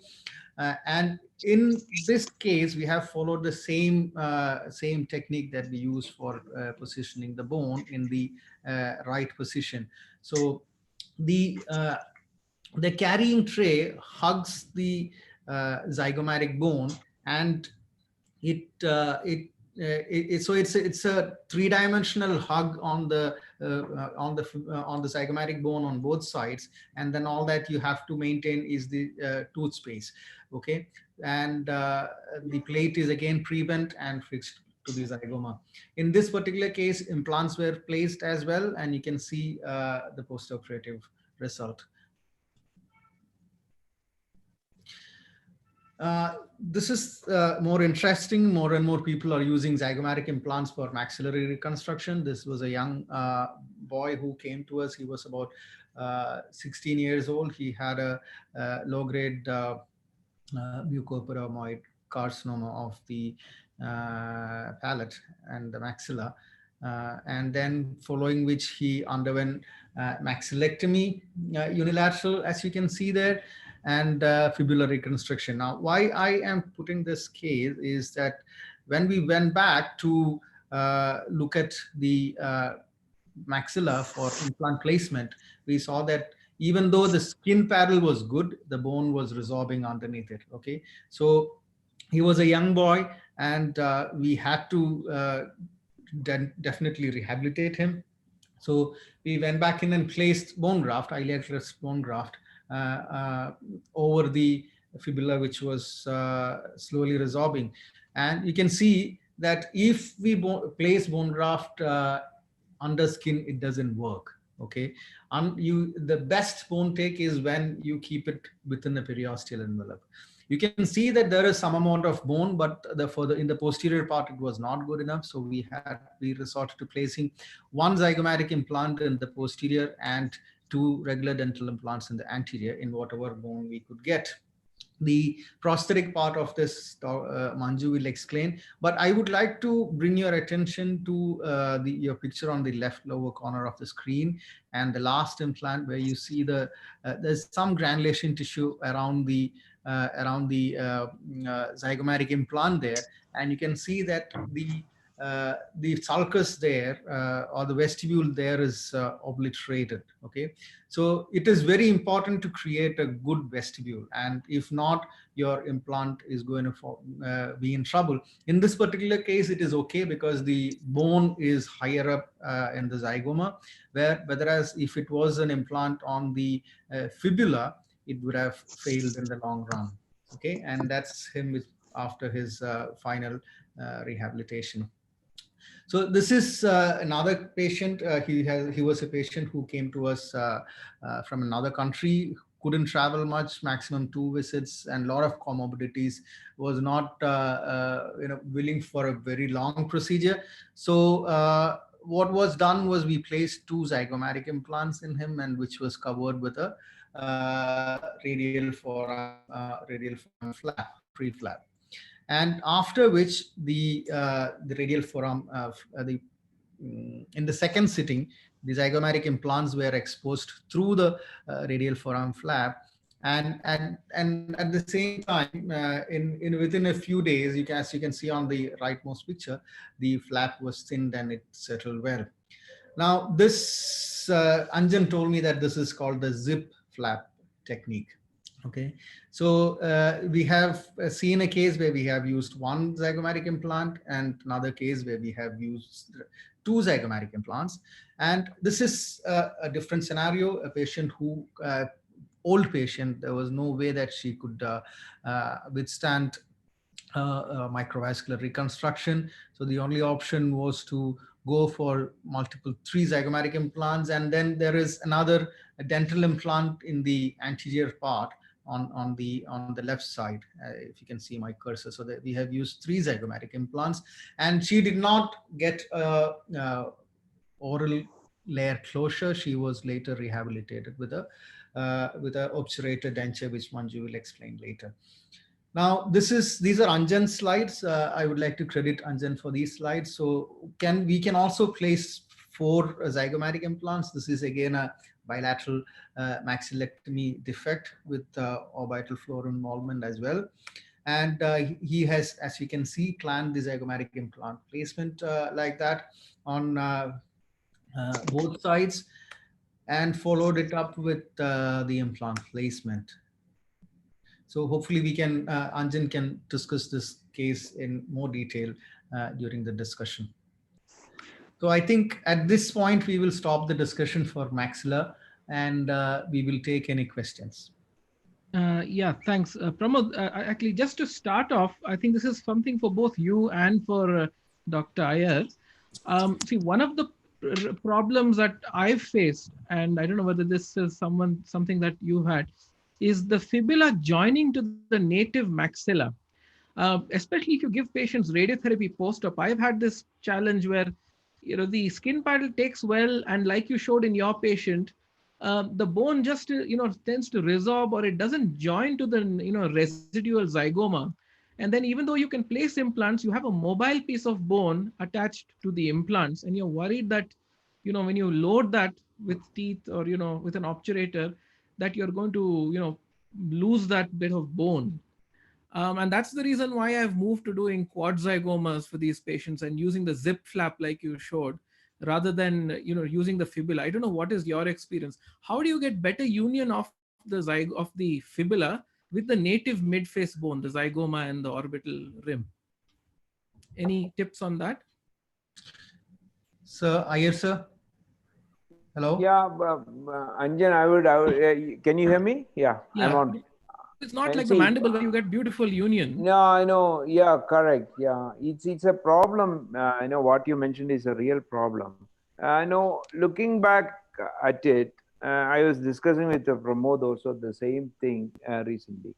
Now, having the fibula there and then with the radiation part, this case which Pramod showed was a unfortunate case because it didn't have radiation also. The other ones, all those radiation things, I don't think any of our maxillas will end up with a implant based reconstruction if it is a malignancy. Simple fact. And so how do you rehabilitate them? Maybe I would go back and look at it that the zip flap type of thing and the zygomatic implant is the best. Even if you do a fibula, zygomatic implant might be necessary to give the stability. See, your way of putting it in the zygoma doesn't serve the really purpose. We cannot have the thing going like that. It cannot go like this. It has to go like that and like that. Where bony union can be, I think it is a fibrous union, not bony union in the maxilla, mostly. So don't assume that it will be sturdy. So if we are doing an implant-based thing, I would rely definitely with a zygomatic additional implant. In those cases, maybe best thing is the other one, like put a radial forearm flap, have a good sulcus, put this zygomatic implant, have a good denture, and denture only, not a obturator, which serves the purpose. Yeah. But on the other hand, the mid-face support that you get is very good with the fibula. The mid-face support that you get with the fibula is fantastic. The mid-face support, the support to the nose and the face. Exactly. Yeah, correct. So if you want to look at it, I would, in a malignancy case, if I want, I would put the fibula and forget about the dental implants. Okay, in a malignancy. In a benign case, you can keep on adding things and then you can get to the result later on. There's no issue. So malignancy may be a fibula with a possibly the patient gets a good denture. I'm very happy. That's it. But most of them won't use that denture also. That is another thing. But at least for the aesthesis, they will take off the denture and eat and then put it back. That is the way you see it. Most of them, maxillary denture. So I think we have to be choosy. And then maybe this zygomatic implant with the soft tissue things are also something to be considered. Ketan, did you have anything? One question is about coronoilectomy in patients who are having maxillectomy. Is that something that you guys consider as a routine in terms of in the rehab afterwards?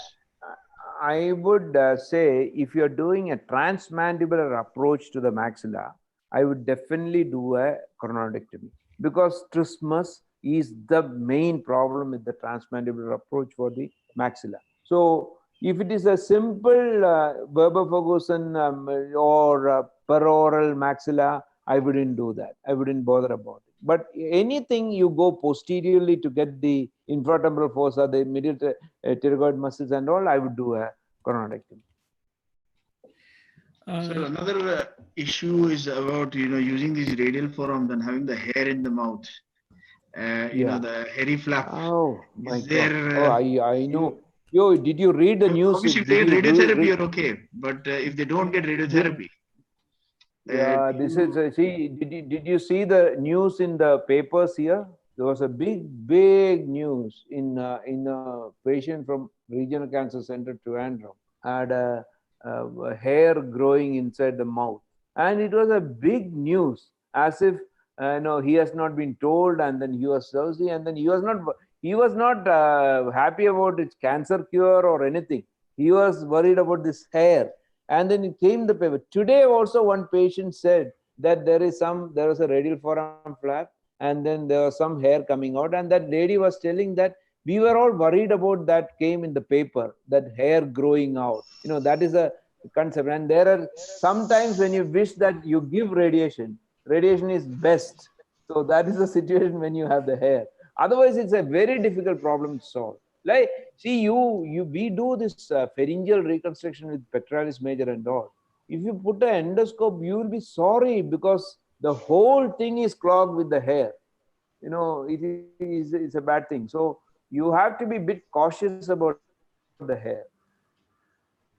There was a question about the pedicle for when you're reconstructing the maxilla with the fibula.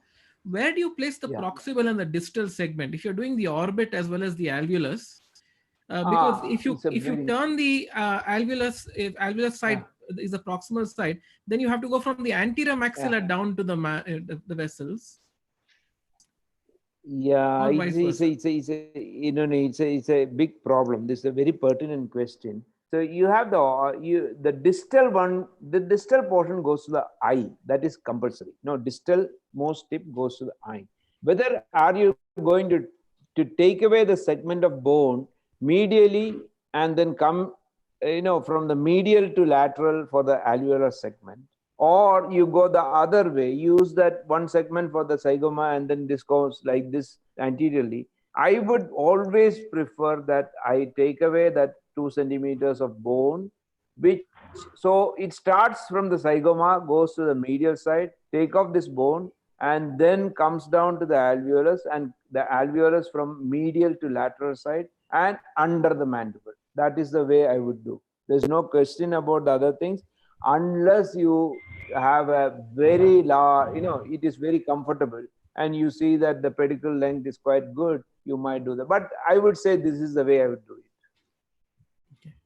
There was also a question about the thickness of the flap to cover the orbital mesh.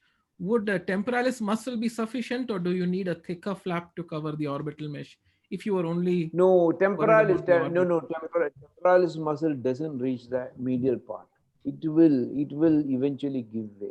I don't think temporalis, but the beauty of this coronoid temporalis flap is that the temporalis is being held by that coronoid process, so it doesn't just go off. So you fix that mandible part with the medially, it at least holds the muscle. But the problem with that is that, you see, the angulation it comes, the amount of temporalis that is going to come into the orbital support is very minimal. Not very good.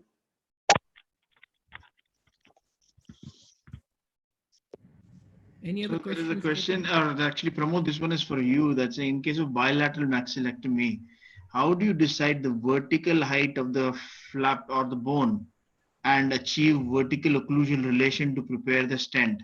Is that something we leave for our prosthodontist to answer, or are you happy to take that? No, see, the question is intraoperative, right? So intraoperatively, how do you decide? Is that? That's correct. So in case of bilateral maxillectomy, how do you decide the vertical height of the graft and achieve vertical occlusal relationship to prepare your stent? Right. So as I had shown with the how we do it with the 3D models earlier, is that you have to leave a space, that the crown space, which is done with the wax. Okay, so the wax takes about 1 centimeter crown space, and your fibula is arranged on top of that. Okay, in the appropriate position in relation to the mandibular teeth. Okay, so the wax spacer you can say that the wax spacer you keep for the maxillary teeth decides the position of the maxillary or the fibula segments. So the graft height, we don't have control over that. The graft height is what you get, is the fibula height, and that's usually about 1 centimeter in normal Indian population. Thanks, Pramod. Should we move on to the mandible? Yeah, And I have still a few doubts in the mandible, but I think we should wait for Pramod's lecture on that before we. Yeah, I'll start off.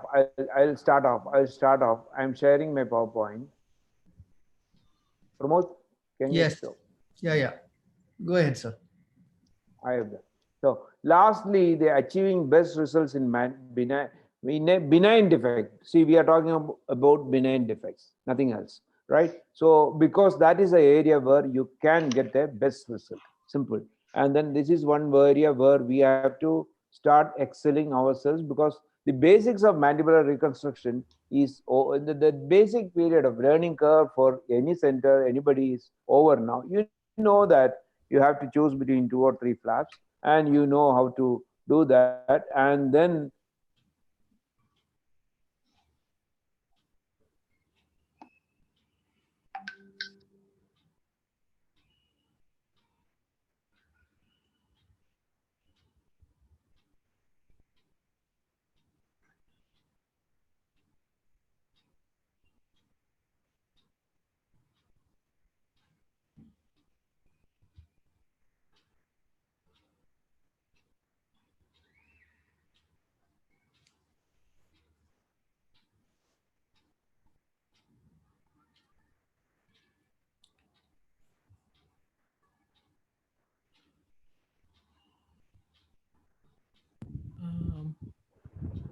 Dr.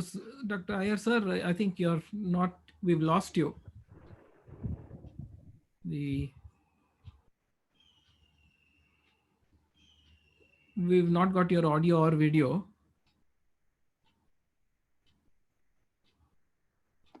Pramod, are you able to carry on? Pramod, are you able to carry on?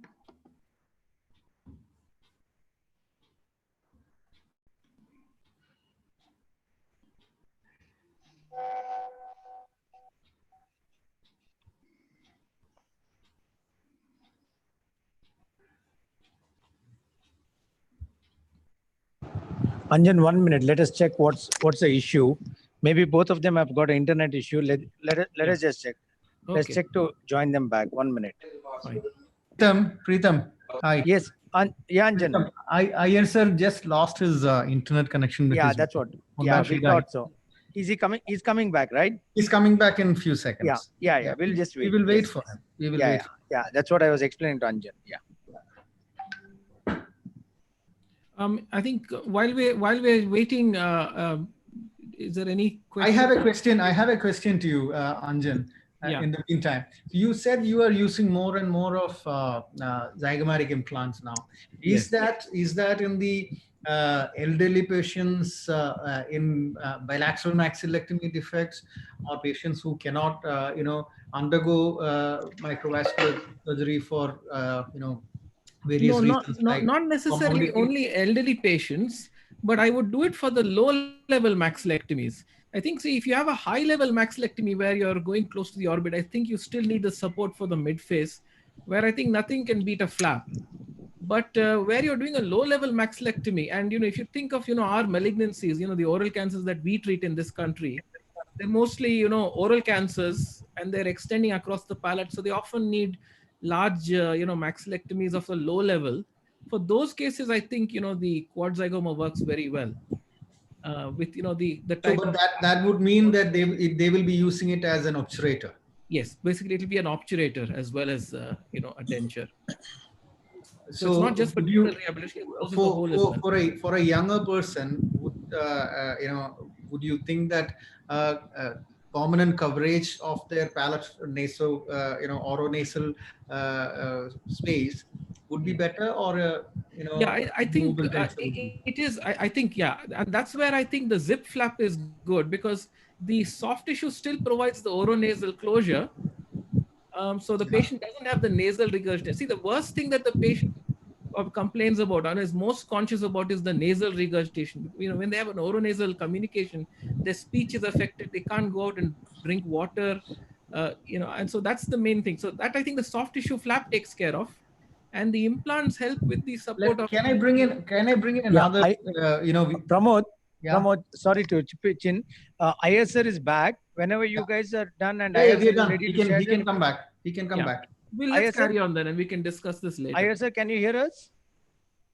Yes, sir is back. Sir, you need to unmute. Yes, sir. Thank you, sir. I've done. So I'm sharing the screen. Let me see. 1 minute.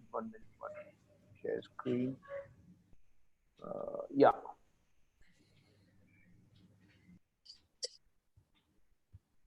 I'm sorry. Apologies for this this thing. I forgot to charge my phone. Right. Now, let me start with what we are talking about. Is in the benign case, we have to provide the best dental rehabilitation, best one. And then the primary aim is not thinking about implants and all the other things, but the primary is one to maintain the existing occlusion is the most important thing, where we fail many times. And then you have to help the implant placement. So that will be our objective for in a benign case. Now, another thing, always being crib, I always say that one of the most difficult persons to please is one of the most difficult person is a prosthodontist, because always they say that that's not enough, that's not in right place, that's not thing. So again, this they have a genuine sort of genuine thing to complain that my bone which I placed is not good enough. It is way low, and then it's not right. So you should consider providing adequate bone height, which again, Pramod is going to elaborate on that. If I look at it, see, this is the fibula, this is the iliac crest. See the beauty of iliac crest for that. So if it's a prosthodontist delight would be the iliac crest, whereas surgical delight would be fibula because of various reasons which he told. So the right bone or placing the bone right place and placing the bone, giving adequate bone height is the most important thing you can aid for dental rehabilitation. The maintaining the occlusion, Pramod is going to tell you in detail, which is very important. Then DCAA, as I told you, is not routinely used. Tissue of the alveolus. Now, this is very important for dental implant placement. Pramod is going to, as I told again, Pramod is going to come in detail towards the end of his talk. You cannot place excess hairy, thick skin there and think that the implant will work there. It will be all peri-implant, everything will be bad. And then unless you have a sulcus, even when you are performed a beautiful fibula and you have put a FHL muscle, it atrophies and there is no sulcus, you cannot place an implant or you cannot place denture. So too much of skin, too less of epithelial lined sort of sulcus is not good. So again, Pramod will talk to you. As I told you, mouth doesn't open after reconstruction. It is pointless. So you have to have a good reconstruction which takes care of the full mouth opening. I don't know why it happened in this patient. Maybe because you are not really good in getting that the choice of cases and not good. But in a benign case, there is no justification if your reconstruction doesn't allow mouth opening.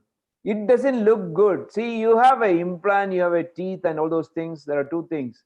The patient has a marginal mandibular palsy. That is the worst thing you can have.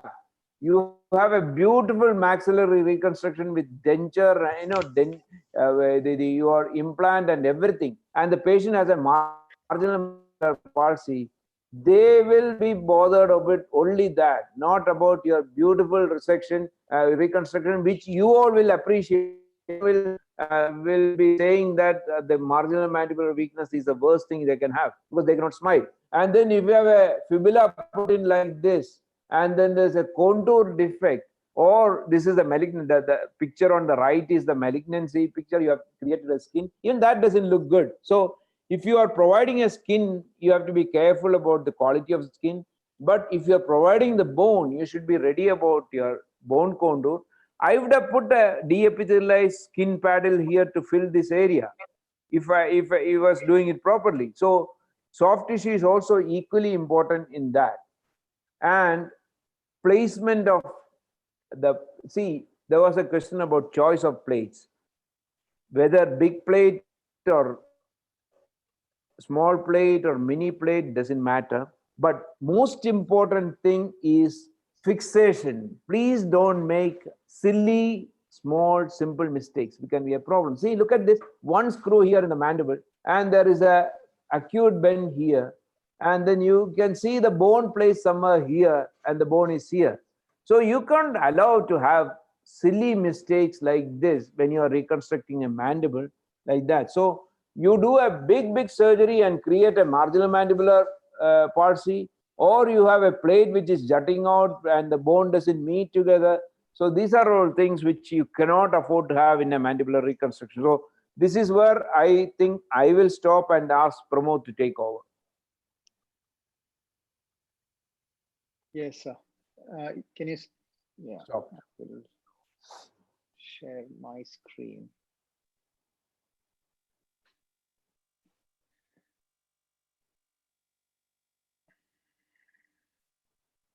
Right, moving on to mandible, we will come to how to maintain mandibular contour and occlusion. Okay, we are going to talk primarily about benign cases, but these principles can be applied to the malignancies as well, and we can have discussion on these things later. Now, there was a time when this kind of reconstruction was considered okay, because that was what we could get, okay, instead of having a no reconstruction or just a pectoralis major. But for a young girl like this, it's not acceptable. It is not acceptable anymore to have outcomes like these. If you look at the occlusion picture there, you can see, and the CT scan, you can see that the dentate segment of the mandible is torqued inwards, okay, and the fibula is positioned at a lower level, creating the malocclusion and the facial deformity. So how can we avoid this, whether the dentate segment is small or large? This is a very simple technique to make full coverage splints. Full coverage means it covers the entire maxillary teeth up to the CEJ and the mandibular teeth up to the CEJ. So it's like a suck, it sucks the full maxillary teeth and the mandibular into the splint. And once you do that, you can place intermaxillary fixation with IMF screws. So this will prevent the dentate mandible from torquing out and creating a malocclusion or facial deformity. Okay, so that is a simple way to do it. Now, coming to the proximal segment, how do you control the edentate proximal segment? Dr. Iyer mentioned about the fixation. You cannot have small fixation like this or a very thin bone. The muscular pull is going to pull the proximal segment away and create trouble. But during fixation, how do you maintain the proximal segment? Now there are multiple techniques that have been described using a frame like this, external fixators. You could have splints, you could have stents that span across the arch. If this is the scenario, this is a simple case scenario where there is not much of expansion and the tumor gives you space and allows you to bend a plate, pre-adapt a plate, and then you can do that pre-adaptation of the plate, fix the plate first, and then resect the tumor so that your edentate segment does not move. So this is a straightforward, simple case scenario. Now, this is another case scenario where you don't have the tumor doesn't allow. As you can see in the anterior, the tumor is large, and there is no teeth at all. So one a simple method can be passing 2 K-wires. Okay, so these are transmandibular pins that go behind your margin of resection, and you pass 2 K-wires like this. It is as good as rigid fixation. Your mandibular segments are not going to move.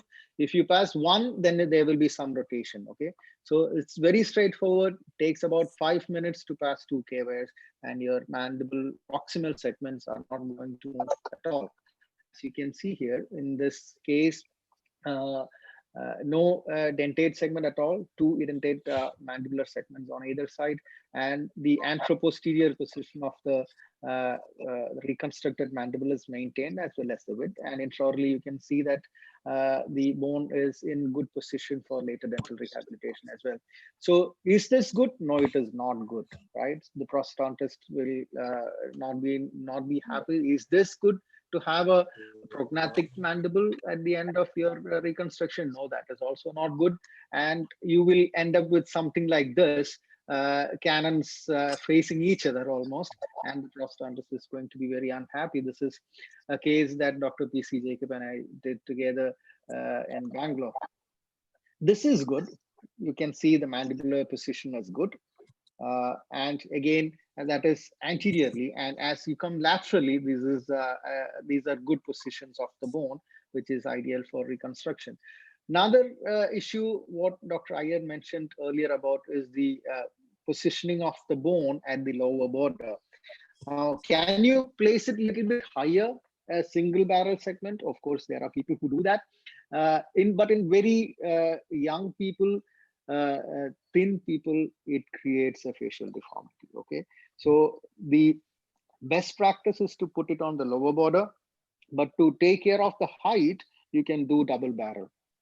It needs a lot of technical expertise. Dr. Iyer will comment on that later. But it, as you can see in the intraoral picture there, it gives very good height and position for dental implants to be placed later on. Now, this is coming on to some case examples of fibula reconstruction in relation to the condyle. This is a young girl again, 16 or 17-year-old girl with a large ameloblastoma of the right side, which had to be resected with, and the condyle had to be disarticulated. What was done is the routine practice of creating a pseudo joint, where if you see the fibula segment has been taken all the way up into the glenoid fossa, the disc is maintained, and then the fibula segment is suspended from the zygomatic arch as well with a Prolene wire. Initially, it looks very good, but then look at what happens later on.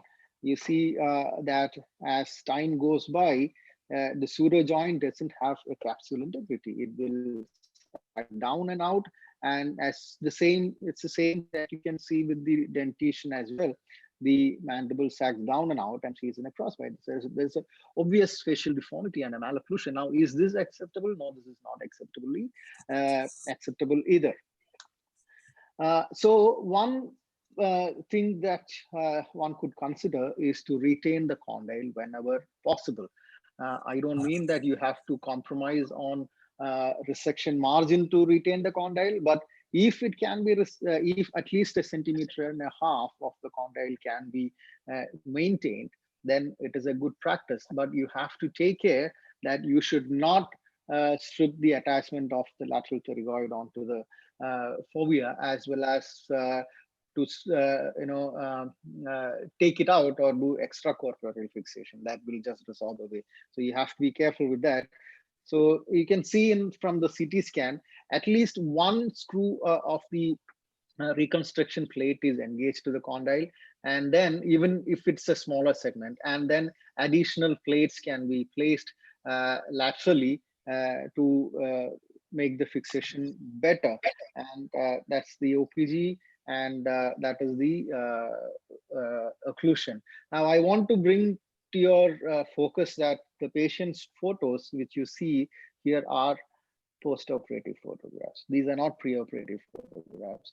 If you look carefully in the profile picture, not the frontal, you can see the scar in the neck. Okay, so if you maintain the condyle, however small it is, you can get good occlusion and maintain facial symmetry, right? So again, why is maintaining the condyle position important? We will see in this particular case of secondary mandibular reconstruction. He had a tumor which was resected elsewhere, and a reconstruction plate was placed, and then he was just left alone. So he was not happy. He is a young man who was unmarried, and then this is what the CT showed us, right? So as you can see, the condyle coronoid segment is completely rotated out of the position, and this is not an ideal situation. Is he okay? He's okay. He doesn't have pain. His mouth opening is good. He's eating regular diet. But is he happy? No, he is not happy, right? So this is what you can do with virtual surgical planning. This is what we did with virtual surgical planning. So you can move the condylar segment back into position compared to the other side. Then what we did, and moved it back into the glenoid fossa. Then what we did was aligned the fibula in position, and then create a tray or a spacer along the fibula. Now this spans the defect after repositioning the condyle.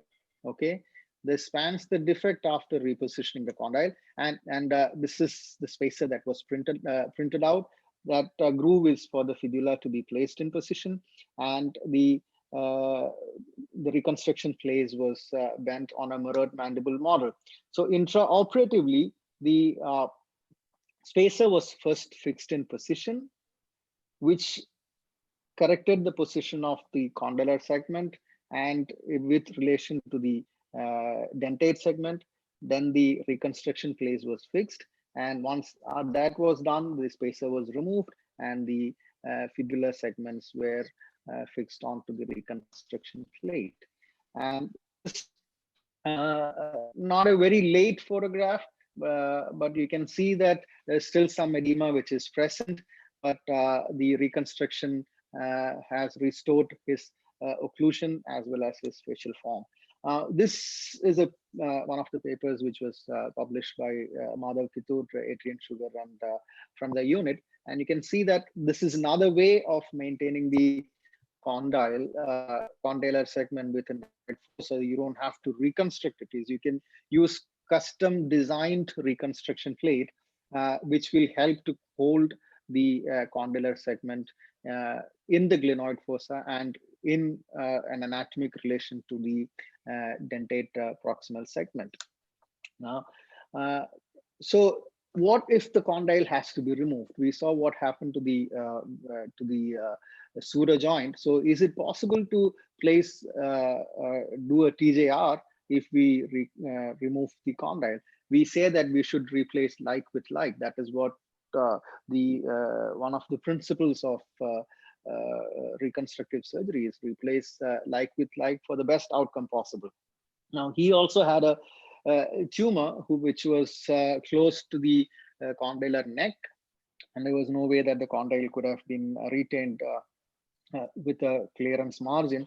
So we planned, this was the first case that we did with a stock joint. We designed a stock joint like that, planned all the procedures on the STL model like that.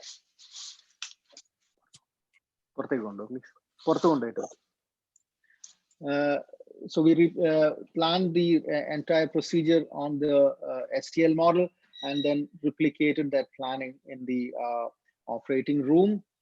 And that's the positioning of the fossa component, the condylar component, and the reconstruction plate and the fibula onto it. And this is his preoperative and late postoperative photograph. That's the CT scan and X-ray, and that's his occlusion. He has mild deviation to the left while opening, but his occlusion is good. His facial symmetry is maintained. He is on full diet and no joint problems on the other side. We also have used scapula for this purpose, along with, you can see that that's the scapula printed out, clamped on STL model after harvesting the scapula, and then fixation of the scapula to the native mandible and to the dorsal joint prosthesis. This is postoperative and preoperative photographs, CT scans, mouth opening, no deviation here for her, and her occlusion. So this is the time when we had no option other than to use stock joints, but now we have started getting customized joints in our country as well. So she is another girl who had a benign tumor involving her left ramus angle region, which had to be resected. The condyle had to be removed. So we planned custom TJR along with fibula positioning, and you can see on the right side picture the planning photograph, and followed by the CT scans and the final outcome postoperative photograph that is about 3 months later postoperative on the left corner. This is another option. Now, this lady had a tumor which extended from the right condyle all the way to the left angle. So it was a very large resection. This was again planned as an extended joint on the right side that extended all the way to the left ramus of the mandible. This was again with DSP, and what we additionally did, as suggested by good friends, was to drill a hole in the subcondylar region of the fossa component of the condylar component, and then suspend it to the zygomatic arch to prevent the fibula and the joint from sagging down and outwards. And this is different. So this is her intraoperative with the cutting guide, and since we had to take off 3/4 of her mandible, a cutting guide was designed. We had to know where we were going to put the screws for the proximal component. So the cutting guide also had screw positioning guide. So we first drilled before resection, and then resection was completed. The fibula was fixed onto the condylar TJR prosthesis, and then fixed onto the proximal component part of the mandible, and that's the final outcome. So what's the advantage of using the customized prosthesis? One, it helps us to position the fibula at a higher level. Earlier, we saw that when we use reconstruction plates, either we have to position it at the lower level or do a double barrel technique.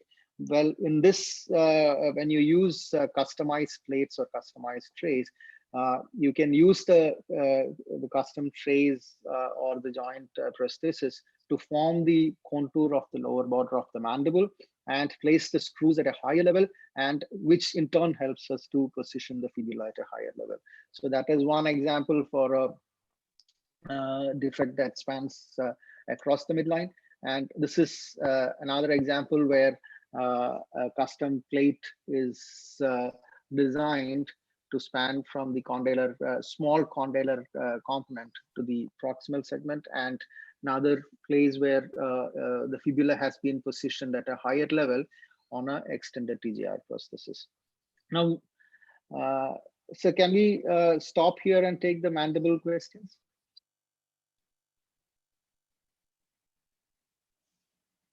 Yeah, I think that would be a good idea if everyone is okay.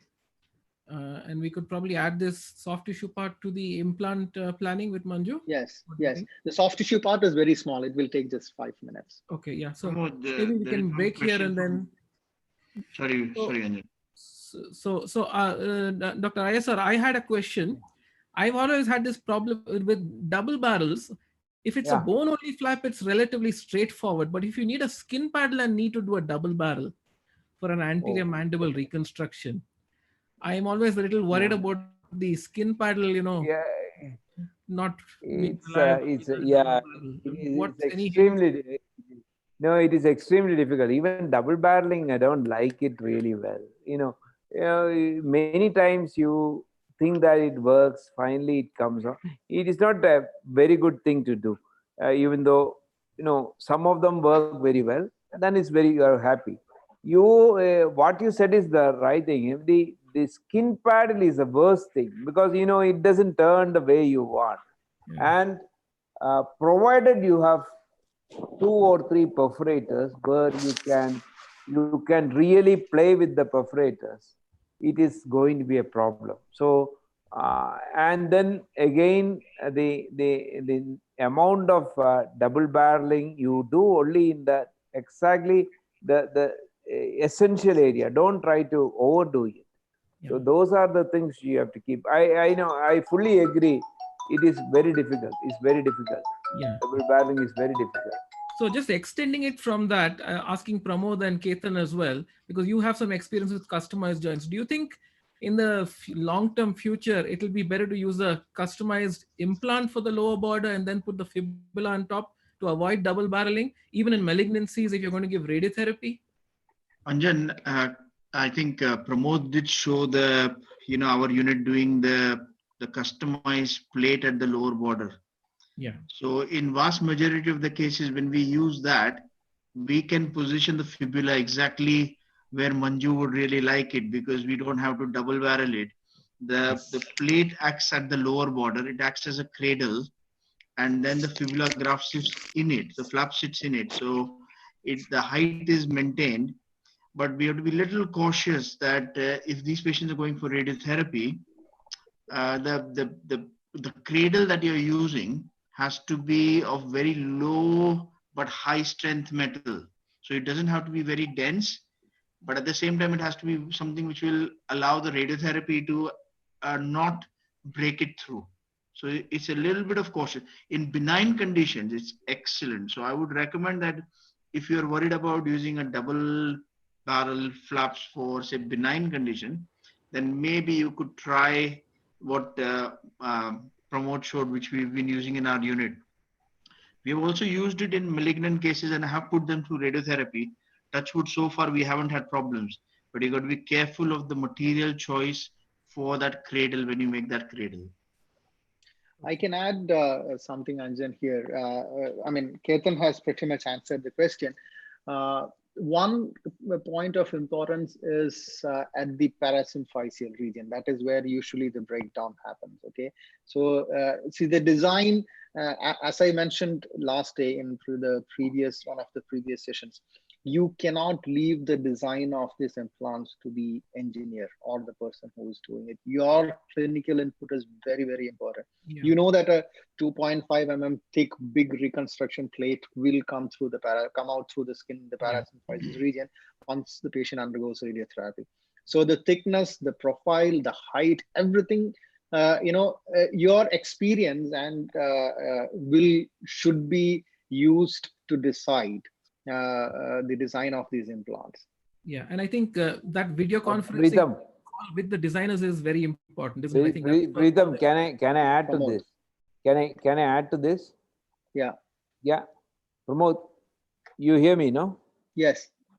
See, the only thing I've been fascinated with this, and then very happy. I'm supporting Pramod to take it up, and we are doing it.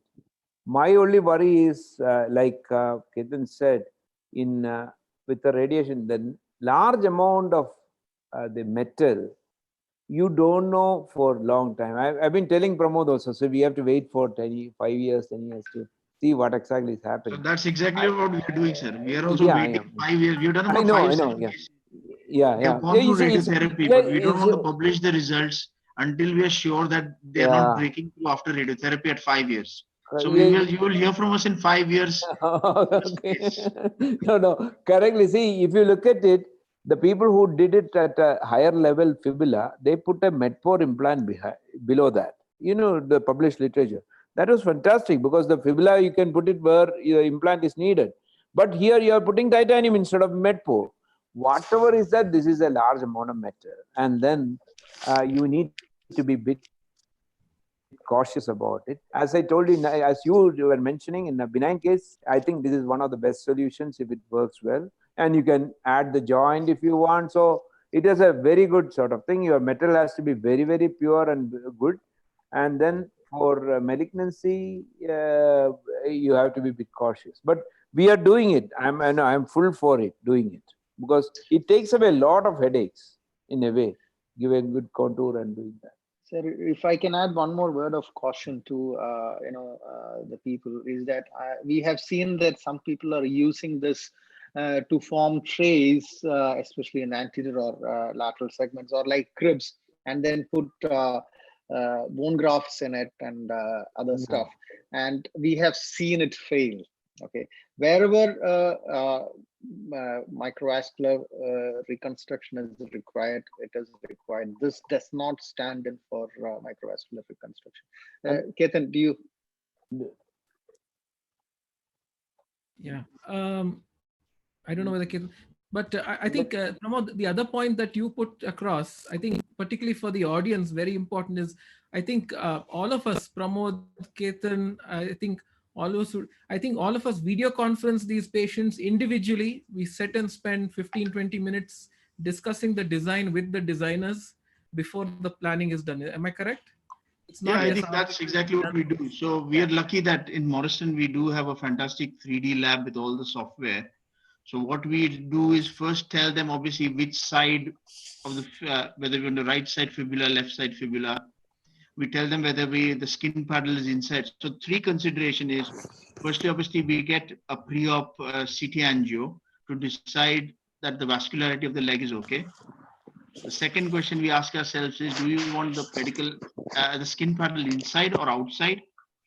And the third question we ask ourselves is, is the pedicle coming anterior or is it coming at the posterior? Based on that, we select which side to use, and the lab then prepares the plan. We go and then approve the plan before we start anything further. Yeah. And Anjan, I would like to add one point that you should have a bone within this. You should not allow the metal to be free as much as possible. Have bone. Have bone. Vascular bone. Vascular bone. Yes. Don't look at non-vascular bone or anything. Yeah. Just have a good bone so that you are at least safe. That is a combined thing. Yeah, that I think that's very important. There was one question asked by a person here. This is saying that, do you guys put implants in a growing patient? So say you've done an ameloblastoma resection and a fibula flap in a 14-year-old. Do you put implants or do you wait for the patient to finish their growth spurt and growth and then put an implant? I think Manju should answer that later. We do not. We do not. Unless it is absolutely not possible to retain removable prosthesis. Wherever a removable prosthesis can be done, it can be. Manju, do you want to comment on that? Yeah, yes, Pramod. The thing is, see, we can place the implants. We can give an interim prosthesis for the patient. So once the growth is completed, then we can change to a definitive prosthesis. So that growing stage, we can definitely give that interim prosthesis, especially with an anterior region and all. We can place the mini implants and we can give an interim prosthesis for such patients. And later we have to change. Thank you. Yeah. And then there was one question, Vijay Deshmukh, asking about intraoperative guide. Can you make intraoperative guides for your occlusion? I think that's what he meant. Vijay, stand corrected if you want to come in. I saw a few questions on the. Can I just? Yeah. I was talking about intraoperative cutting guide for the fibula. How do you take into account the position of vascular pedicle? Sir Iyer, sir, do you want to answer that? Yeah, again, that's a problem because you have to have the vessels marked, and then what we do is and our cutting guides have been locally made now in our lab. So Arjun will promote, and we will sit and then look at. You have the made, and then you have the fibula made, and then I would personally or somebody would draw the pedicle accordingly and then look at it. But it is difficult in a way because that is the thing which we don't take into account is the soft tissue bulk when it comes like that. So maybe we should say that the planning with the pedicle also in mind is the best thing to do in these cases. When you do like that, you get it almost right. Almost right. I would like to hear it from Ketan. Maybe they are doing it, the cutting guide in the real way, much more. I was just going to come in actually, Vijay. What we do, Vijay, is we actually, the whole plate, including the plate, is all fixed onto the fibula on the leg itself. So we are in fact studying our operating time, and we are finding that though the harvest time of the fibula is slightly longer, but because it is 2 times, both of us are working simultaneously, we don't lose time. And in fact, our time from actually taking the fibula and doing the anastomosis come down to less than half an hour now, because we have done our cuts on the fibula itself. We have fixed the plate on the fibula, and all we then do is cut the pedicle, transfer the pedicle, put 2 screws to hold the mandible or the reconstruction in place, and then start the anastomosis. No, my question was, my question was, how do we try to accommodate the soft tissue and a pedicle into your cutting guide? Yeah. So again, the cutting guides are made on the bone. They are not, so they are not made on the soft tissue. So what we are doing is you're putting the cutting guides on the bone, you're fixing it on the bone. And Vijay, if you want, I will share you some pictures of our cutting guides, how we fix it on the bone. Yeah, We then obviously protect our pedicle on the deeper end, and then cut it. Now, if you're worried, really the other option now is piezo. So if you're really worried, even the next step forward would be to use piezo saw, and then you can not damage your pedicle at all. But piezo is a bit slow cutting, I suppose. But now they're getting better and better. But saying that, I myself just make sure I put a Havertz on the inner side and then cut through. Thank you so much for allowing me to come in. The 3D planning itself, because of the length of the lecture, we have not involved the whole details of it, sir. I think maybe that's what we should think of. We'll ask Preetham, but maybe we should have a separate lecture just on 3D. Yeah, we could plan. Let's move on, guys. Yeah. For me, we are timing up. Let's move on. Okay, so shall we, do you want to continue with the soft tissue part, Pramod, and then yes, Manju yes, I can do that. Yeah, I can do that.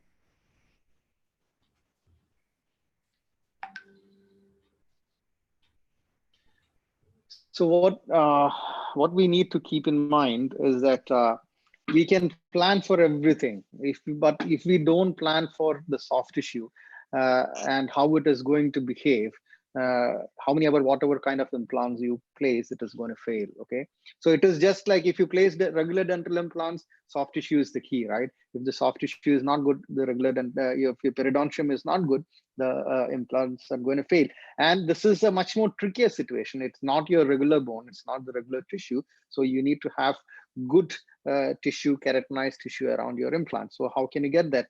What you see is granulation tissue around the implant. Okay, so this is a situation she was treated long back, before the concept of tissue around was properly understood by and she lives abroad. She comes once in a year, and that's how if you look at the scan, you will see that there's significant amount of bone loss around the implants and the soft tissue is not good. So she underwent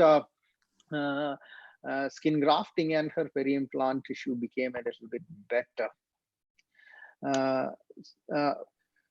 This is another scenario where you definitely have to do a vestibuloplasty. As you can see, the bone is placed at the lower border. The position of the bone is very good, and the soft tissue is also very good. But after exposing the bone and placing the implant, you see that there is almost a 1.5 centimeter of wall kind of tissue, which is actually the lingual tissue. So how do you manage that? So that can also be trimmed down, and then skin graft can be placed. This is a material that we use. There are 2 types of material. Initially, we used to use something called Cooliner by GC company. And then we started using Rebase 2. Rebase 2 is not a good material to use. You can just use it for a very short period, interim period, but Cooliner can be kept for a long time. The arrow shows to the space maintaining stent, which is made with Cooliner. Okay, and in the end, it shrinks a lot, but you will get good keratinized, immobile keratinized tissue around the implant. That's a situation where there is a lot of depth in the sulcus, but if there is not a lot of depth in the sulcus, then like as the scenario that you see here, what you could do is you can guide epithelium or creeping epithelialization. You take the central segment of the flap out, and then you just, in this case, again, you can see that the plate was exposed. The plate is removed at this point in time, and allow the skin from either sides to just grow in. And that's the placement of implants. This is a case where rebase was used. You can see that's the rebase material as a space maintaining guide, but there's a lot of granulation tissue. What the arrow points to is granulation tissue, so which was removed, and the regular cold cure space maintaining stent was given. Cold cure also works very well. But intraoperatively, it is easier to mix and use Q-liner, which can be later replaced with cold cure. And this is the final, the tissue, which is becoming much better. In maxilla, it is the same thing. You have to, if your initial reconstruction is good, when you deepithelize the skin paddle, you can get a very good vestibule, as you can see there. A very good vestibule has been created, and this tissue will turn out to be very good in a short duration of time. So this is the ideal case scenario, what you would look at. Keratinized tissue around the implants, and which is immobile with no or minimal granulation tissue. You cannot avoid granulation tissue completely, but good postoperative follow-up with the prosthodontist is very, very important. At least once in a month, the patient will have to visit the prosthodontist, and if required, remove the teeth and then care for it. Use of water pick. So there are a lot of ways to maintaining it, and these teeth require more care than our regular teeth. That's it. We can take questions regarding soft tissue now, if there are any. Can I just kick off in terms of, in terms of doing vestibuloplasty in post-radiotherapy patients, so you've done a skin paddle of fibula. Are there any tips to avoid, losing the skin paddle? You made a lot of effort to put the skin in, and now say you want to trim it. Is there any precautions or anything that you'd suggest to avoid that? So I would also want Dr. Iyer to come in here. If we have to place implants in patients with malignancy, we would place it at the time of the surgery and not later, to avoid all these issues. Because loss of that skin paddle itself, loss of that skin paddle is a matter of grave concern. Yes. So no. What I mean is, say you got an excess of skin paddles, you got a lot of skin, or you have and you want it to be, reduced. So you want it to soft tissue. You want to decrease the amount of soft tissue, and to improve your, cover around your implant. Because I remember one case of, in our unit where one of my colleagues did go back, and then we actually lost the skin paddle. Yeah, we've had the problem. That. Yes, it's a big problem. Post radiation, you wouldn't. That's why it's so difficult to, as a surgeon, oncologist, you wouldn't like to go and do an implant or in a post RT situation. That's why what I was fascinated, and then the Pramod, we have been starting to think about if the primary implant placement for us would be in radiation rather than benign lesions. Benign lesions, we would like to wait and then place it properly. There's no hurry there. But in radiation, if you place it immediately, you can maybe tide over all the problems. I'm not saying that it is going to be foolproof, but you have a high chance that you don't use too many implants, but essential to give some dentures, because none of the radiation patients, even if you don't feel like suggesting, and then even if you suggest, they don't come back. So maybe that is one way. Yeah. I think, in fact, if you look at the literature as well, I think there's a good paper by Schmelzeisen who showed that, of all the implants placed in their unit in malignancies, only 30% of the patients actually got rehabbed. because a lot of them would end up with trismus, dry mouth, Yeah, yeah. and all of these things make wearing a prosthesis very difficult. But maybe we should discuss these points after we've had Manju's lecture. Maybe should we Yeah. move on, and Yes, then yes. we can probably have a final discussion on the prosthetic part after Manju's lecture. Yeah.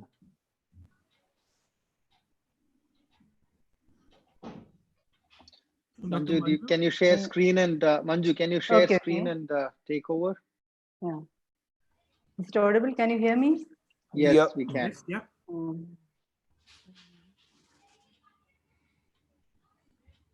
Can you go to presenter view full screen? Yeah, presenter view. Yeah. Is it here now? Yeah. Can you see Yes, the yes, slides? yes. We can see the screen. Yes, you can go ahead. Good. Okay, so now I'll discuss about the prosthetic rehabilitation part. But I'm really happy that Iyer sir and Pramod repeatedly stressing the importance of occlusion, occlusion, occlusion. Then half of my headache is over then. So mainly in this presentation, I'll be giving the prosthetic options. That means how will we decide whether we have to go for a removable or even the fixed type also. Different options are there. Implant bone prosthesis also, the bar or the different options are there. So how will we decide which type of prosthesis has to be selected? Then about the choice of the material. That is very important because in a compromised bone cases, the type, the design of the prosthesis and the choice of the material, these two are important aspects. Then about the implant selection. Implant selection means wherever bone is available, we can't place the implant. There is a definite criteria for that one, about the number, the position, even the angulation of the implant. Is there any significance in that one? So those part also will brief.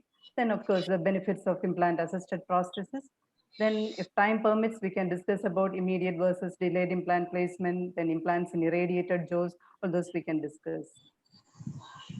Okay, coming to the prosthetic options, an important classification that's given by the Lizuka. Here he has classified into 4 sections. That is, class 1 means only single segment of fibula is used. That means no osteotomy. Whereas class 2 means 1 osteotomy and 2 segments of fibula will be there.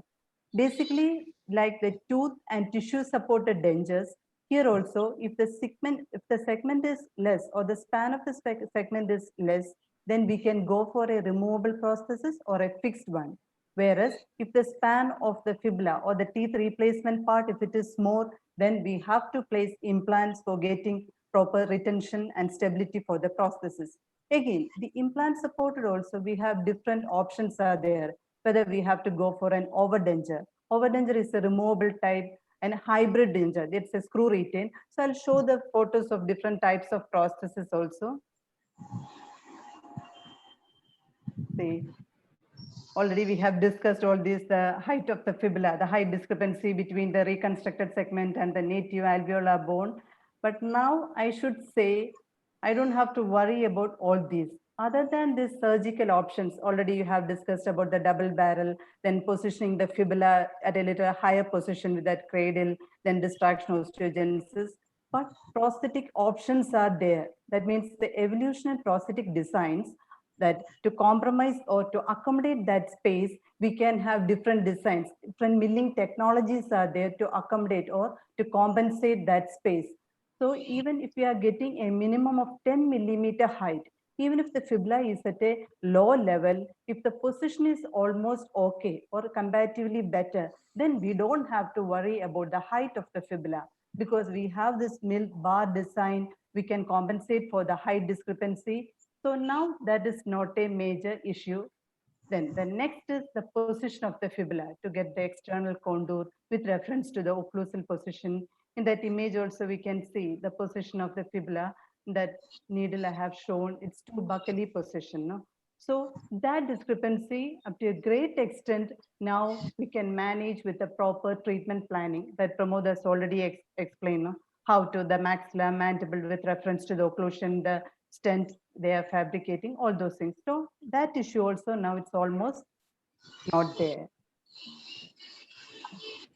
Then the soft tissue, that's a major headache because usually if we place the implants, if you are getting good cortical anchorage, it will definitely integrate. There won't be any issue with the implants. Even see, we have done a comparative study, the survival of the implants in reconstructed jaw, a 10-year follow-up study. Nearly 95% of the implants integrated properly, but the problem comes when there is soft tissue issues. So the management part already Pramod has shown. So the proliferation of soft tissue, the peri-implantitis, that part has to be managed properly. Otherwise, definitely the crustal bone loss, the failure of the prosthesis may occur. So the main part is we have to motivate the patient properly about the cleaning part.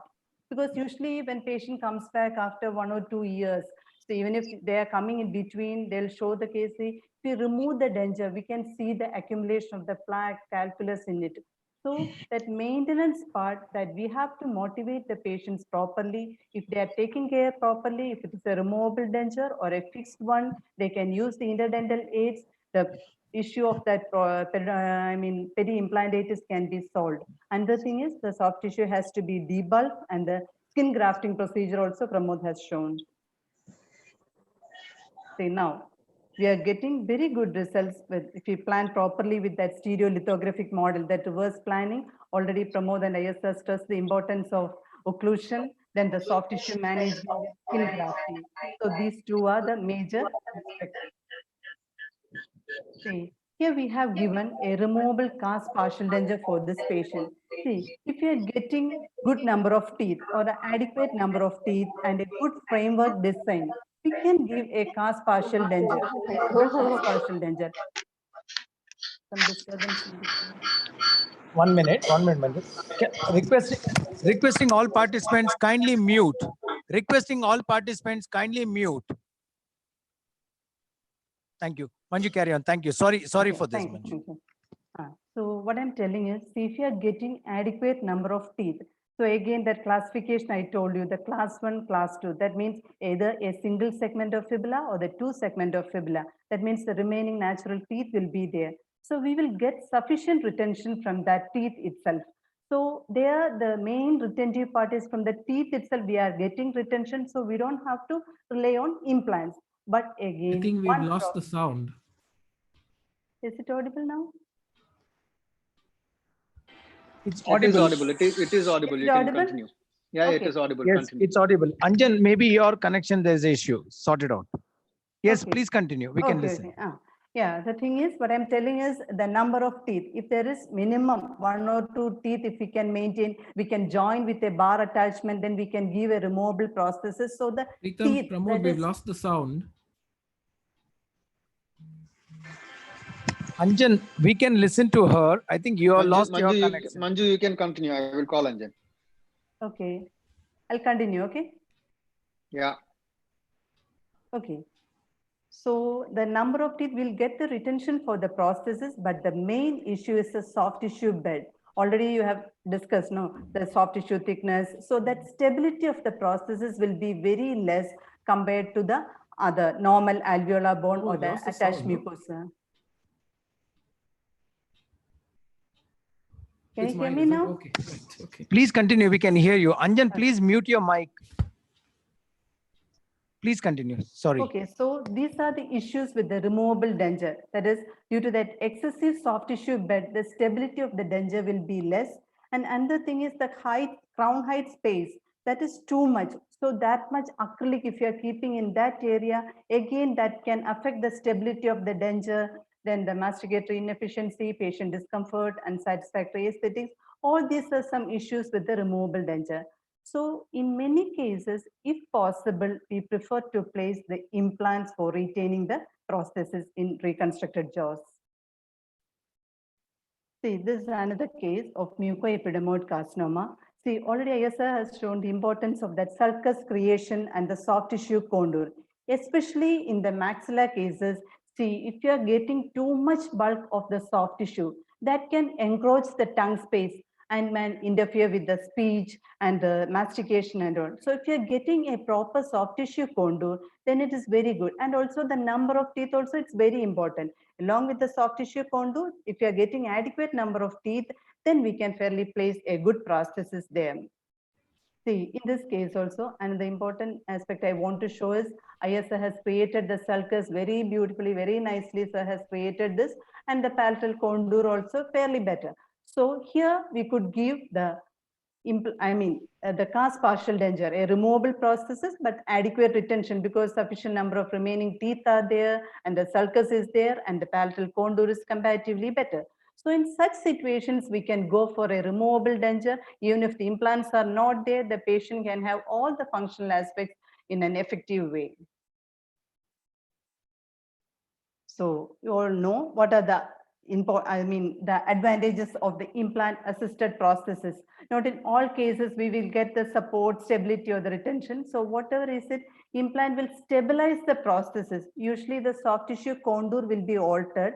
So with the implants and then the fabrication of the denture, that can restore the contour to a great extent. Then we can overcome the issues that inadequate bone quantity. Even if the bone quantities or the height is very less, we can have new designs with the milled bar or the hybrid denture that will compensate for the height discrepancy. Then the lack of tongue control. That is another issue with wearing the removable prosthesis.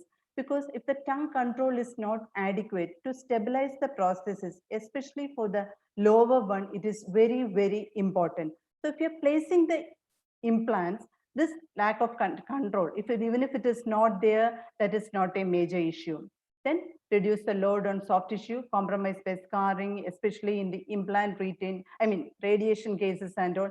See, at least if we can place 2 implants and retain the prosthesis, that is definitely better. So the different options I'll show you.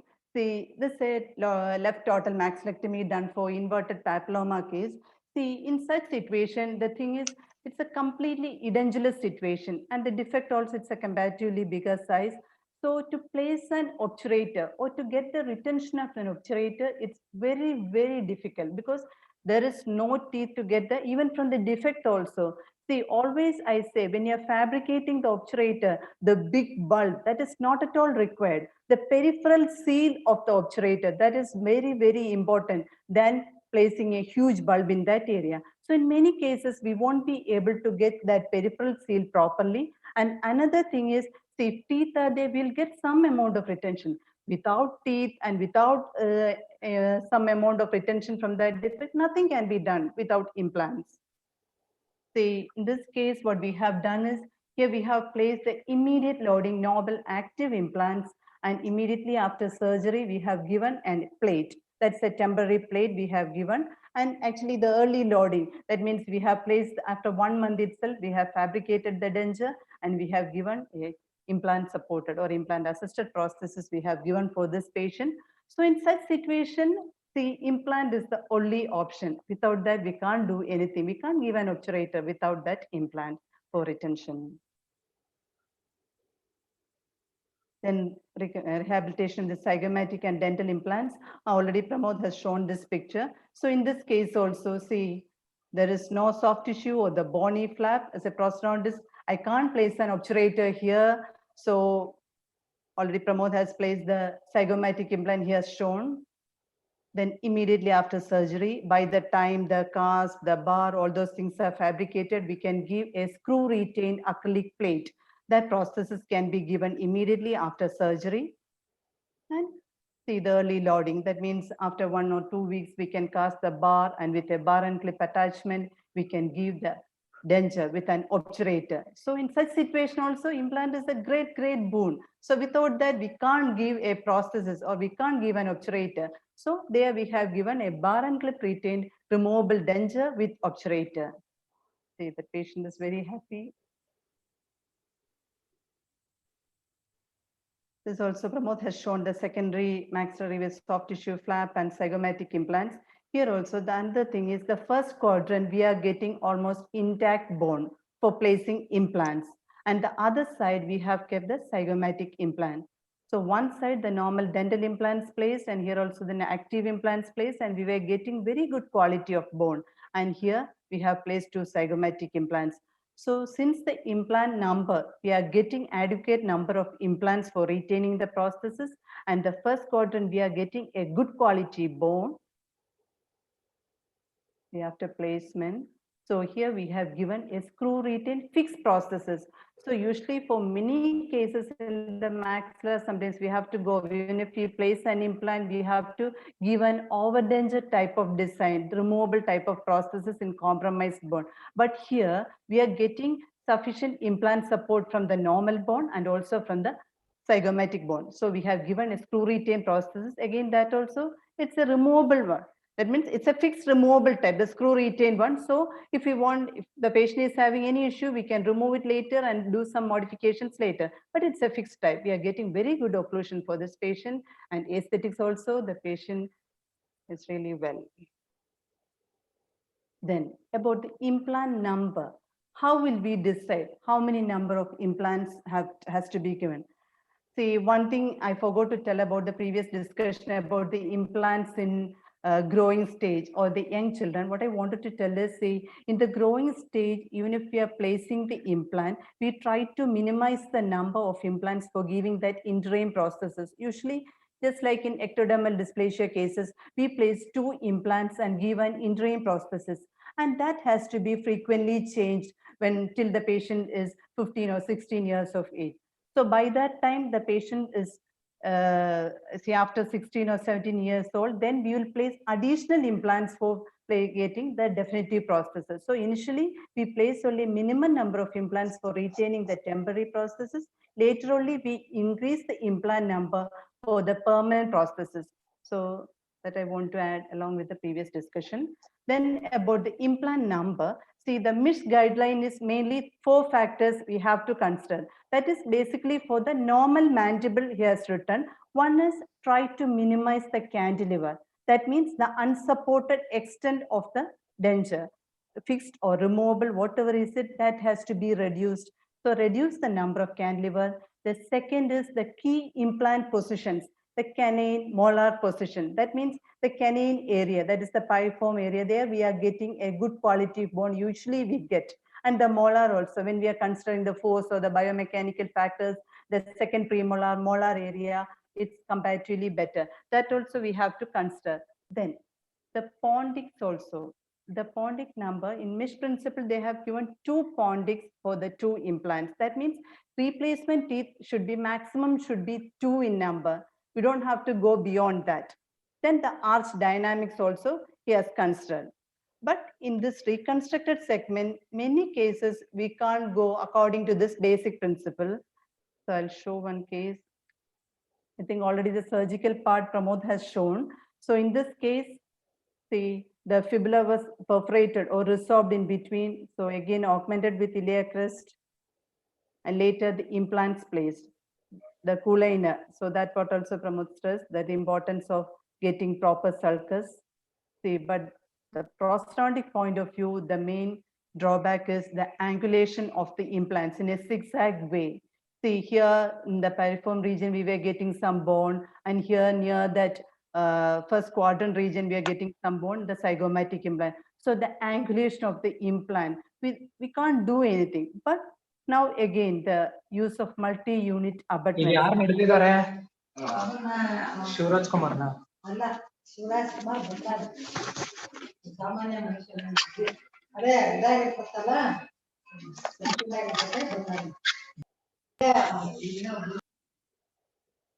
Okay, now with the use of this angulate, I mean the multi-unit abutments, the angulated types are also available. So with that one, even if there is any discrepancy in the implant placement, the prosthesis can be accommodated in a very good way. See, in this case also, we have given a hybrid denture with that multi-unit abutment. We were getting very good occlusion with this one. So for this patient, even if the bone is really compromised, see, something is better than nothing. So wherever the bone is available, we have placed the implants and we have given the denture like this. See, then the question about the implant angulation, whether the implant should be straight axial loading or tilted implants. Lot of articles are there. Now, most of the articles support that there is no, lot of studies are there. There is no difference, even if the implant is placed in an angled manner or in a straight way. In most of the studies, they say is that, see, the cantilever can be minimized by placing the implants in an angled manner. That means the stress can be distributed in a favorable way by reducing the unsupported portion or the cantilever portion. That is one aspect. And another thing is the axial loading is more significant in natural teeth with the periodontal ligament. If the periodontal ligament, if it is not there with the implants, see, there is no periodontal ligament. Once it is fully integrated with the bone, it's like a single block. Then again, that aspect also, it's not a major issue. So mainly the cantilever part regarding the stress distribution, and without the periodontal ligament, the tilting of the implant is not a major issue. And another thing is, see, to accommodate the prosthesis, even if the implant is angulated, we can use the angulated abutments. So we can accommodate the prosthesis also in a good way. So that's what regarding the implant angulation and the implant number. So do we have to pose for any questions, or shall I continue? You can continue, Manju. You can finish. I think we'll have questions at the end. Okay, okay. So this another case where the soft tissue was a major problem. Then just like the other one, the debulking, the co-liner placed intact for almost 1 month. And after that, the sulcus was created properly. Then the choice of material that I'll tell you. In this case, we have given the screw retain prosthesis. We were getting fairly good number of implants. That means adequate bond for placing the prosthesis. And we have given the acrylic prosthesis. Then the choice of material, what I wanted to tell is, mainly for almost all the cases where the bone is compromised, and if the opposing teeth are natural, then we prefer to place with acrylic only. Because see, if you are going for the ceramic, the attrition of the opposing teeth will be more, and even the weight of the prosthesis also.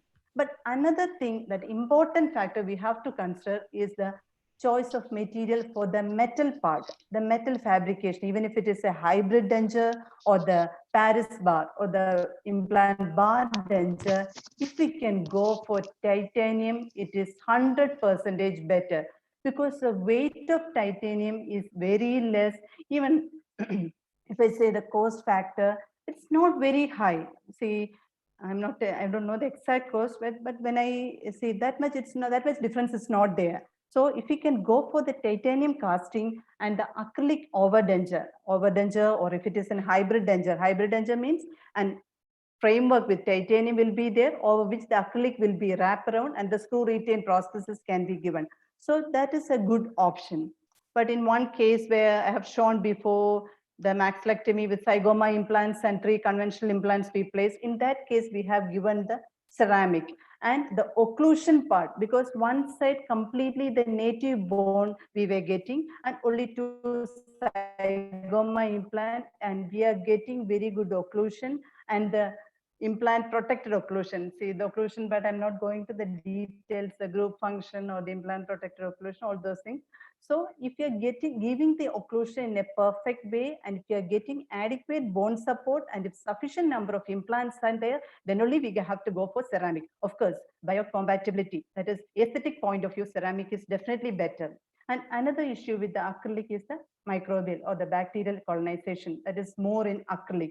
Wherever acrylic is in contact with the tissue, chances of plaque accumulation, they are not maintaining properly, that is there. So that part the patient has to take care properly. Otherwise, in most of the situations, we can give an acrylic with a titanium metal framework. Again, I'm stressing the weight is very less, so that is much more important. In this patient also, the acrylic hybrid denture we have given with a titanium framework. The screw retain prosthesis, again, fixed removable type of thing. See, for this patient, Pramod has shown how to manage the soft tissue. For this patient, actually, we have given an overdenture initially. We have done this patient long time back. So we have given the overdenture. It's a removable type of denture. She's working outside. She's working. So for review appointments, she was not reporting properly. So in this case, the patient was not at all removing the prosthesis. See, when she came back after 1 or 1.5 years, this was the situation. When we removed the denture, the entire denture was covered with the calculus, even the soft tissue also. She was not at all removing that prosthesis, but she was telling she was cleaning it properly. But that's not an excuse, because she has to remove it and clean the inner side, outer side, everywhere. She has to clean it properly.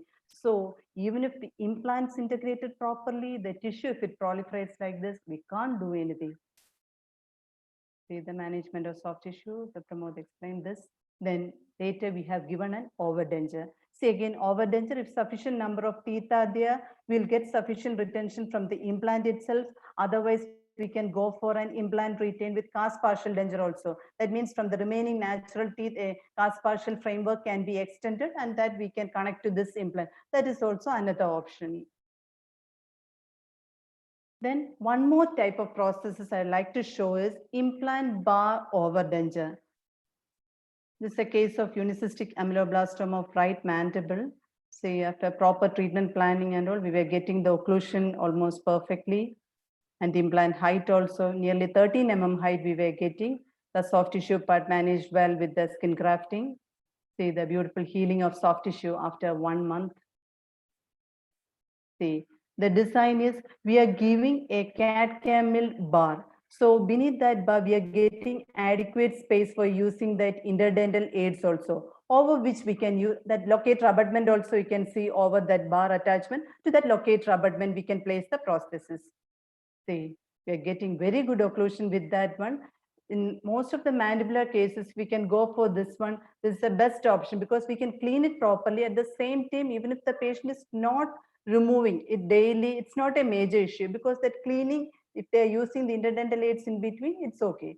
Then another thing is for the maxilla, especially for the anterior situations, it's very difficult to use such type of prosthesis because the lip support, that means it will give more bulk labially. So that is not much indicated. There, I think the hybrid denture or a screw retained prosthesis with adequate space for cleaning in between that sulcus area and that denture, that is definitely better. So regarding this, the take home message is already ISR Pramod has pointed out the prosthetic driven or the occlusion driven treatment planning. Then the design or the type of prosthesis should be biocompatible to the tissue. That means the material selection and also to meet the biomechanical considerations. I told you, no, even if the implants are placed angulated, that is definitely better than keeping a cantilever at the posterior. So like that, then maintenance. That again and again, we have to motivate the patient for that one. So of course, this all enhance the quality of life of patient. Okay. So if we have time, we can discuss about this primary and delayed placement implants in irradiated mandible, or this we'll discuss later. Okay. Dr. Anjan? Yeah, we can take it up in the discussion. Okay. These points, what do you think, Pramod? Should we? Yeah, we can take it up in the discussion. I think we discussed already about, the implants in irradiated mandible and primary and delayed. So whenever there is a malignancy case, we agreed that it is better to place the implant at the time of the surgery. In benign cases, it is what in our center, what we do is we do delayed implant placement, unless it is a very simple, straightforward reconstruction where we can consider primary placement. Yeah, I think, in fact, there was a question on the same thing as to when to go for implantation. I think in every center it is different. Ketan can probably comment on what their protocol is, but our protocol is that for benign patients, we normally wait 3 to 6 months when the fibula is united, where the segments have joined together, and that's when we implant the fibula with implants. For malignancies, we wait longer. We wait for sometimes up to a year to rule out risk of recurrence. And yeah, Anjan, there is a different take on this. What I can say is I like to add one more thing about this. See what I say. See, I accept the join a day concept, all those things. See the primary placement, the results of those things and all. But my question is mainly to ISR. See, even if you place the implants in the day or the primary stage, or even if you're placing after 6 months, how much will it make? How much difference will it make in the quality of life of patient? That 6 months gap. That delayed implant placement means we are placing the implant. If we are getting good primary stability, we can load the implant that time itself. That means patient is getting a prosthesis after 6 months itself. So even if you are giving that denture, placing the implants on the primary or the same stage of surgery, so the post-operative morbidities, all those things, anyway, it will take time to settle down. No. So whether the patient can lead the life normally in such situation. So that's my concern. So secondary or the delayed placement in many cases, whereas in radiation, it's a different thing. So there, the primary placement is the best option, because after primary placement, if you can wait for minimum 4 to 6 weeks before radiation, that itself is really good. Otherwise, I think that we'll discuss. Okay. Yeah. I think there was also a question about the sequence of the obturator. Dr. Manju, if you could go through that once again. How many prostheses do you put the patient through when you're doing an obturator? Obturator Immediately. Immediately after. Manju, can you stop sharing screen? Okay. Yeah, better. Okay. So immediately after surgery, we have to give the surgical obturator. That surgical obturator we can fabricate from a pre-op cast. That means before surgery itself, we have to take the impression, we have to get the cast and the tentative line of excision that you can discuss with the surgeon, and we can fabricate. We have to scrape off that area and fabricate the surgical obturator. This surgical obturator we have to give with a soft liner. And usually after 1 week, that depends on the healing. After 1 or 2 weeks, we can go for the interim obturator. Again, the interim obturator also, it's better to give with a soft liner in between. If the patient is very particular, then we can give the denture also with that interim obturator, but with only a passive occlusion usually we give. Then once everything is settled down, the healing is completed, we can go for the definitive obturator. Usually I prefer the cast partial denture. Again, the casting material I'm telling, the titanium casting, if we can give, we'll get sufficient retention, and also the obturator. So obturator fabrication also, many a times see the huge bulb and all. See, that is not at all required. With minimum extension, 1 or 2 millimeter extension with the peripheral seal, because many cases the trismus will be there. The patient can't insert the obturator. So all this has to be rolled out. So with good retention, that again either from the teeth or from the implants. So we have to give the definitive obturator. So 3 are there: surgical, interim, and definitive obturator. Okay. Thank you. Ketan, anything you wanted to? I think there is one question about the timing of loading implants. So do you have a protocol, say, for those who are having radiotherapy and those who are benign cases? When would you go for your second stage of your implants? So say if the implants have been put as a primary stage at the time of putting the free flap, would you have a kind of a protocol for rehabilitating them subsequently in radiotherapy cases and in non-radiotherapy cases? You ask me, Dr. K? Yes, Manju. Yeah.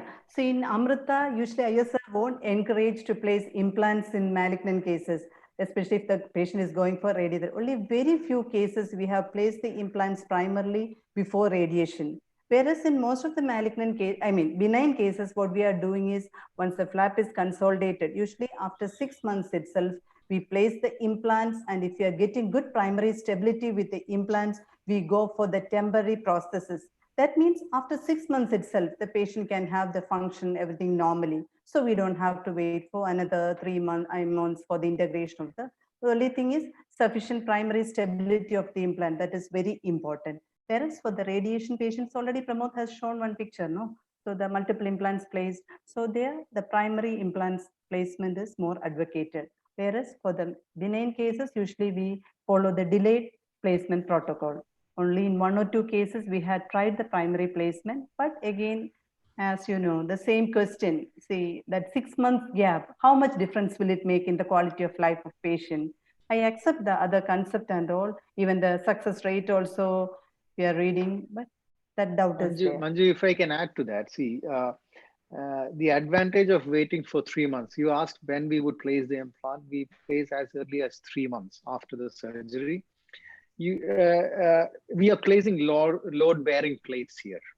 Okay, so the fibula is not going to take the entire load, and these teeth implants are not going to be immediately loaded, right? So the loading on the implants are going to happen maybe even another 3 months later, right? So by the time that you load the implants, it would be at least 6 months from the time of surgery. So there's nothing wrong. Once the patient is comfortable, he is out of the trauma of the first surgery, it is okay to go ahead with implant placement. That is what we practice, as long as the patient is, everything falls in place. And again, sorry. Yeah. Yeah.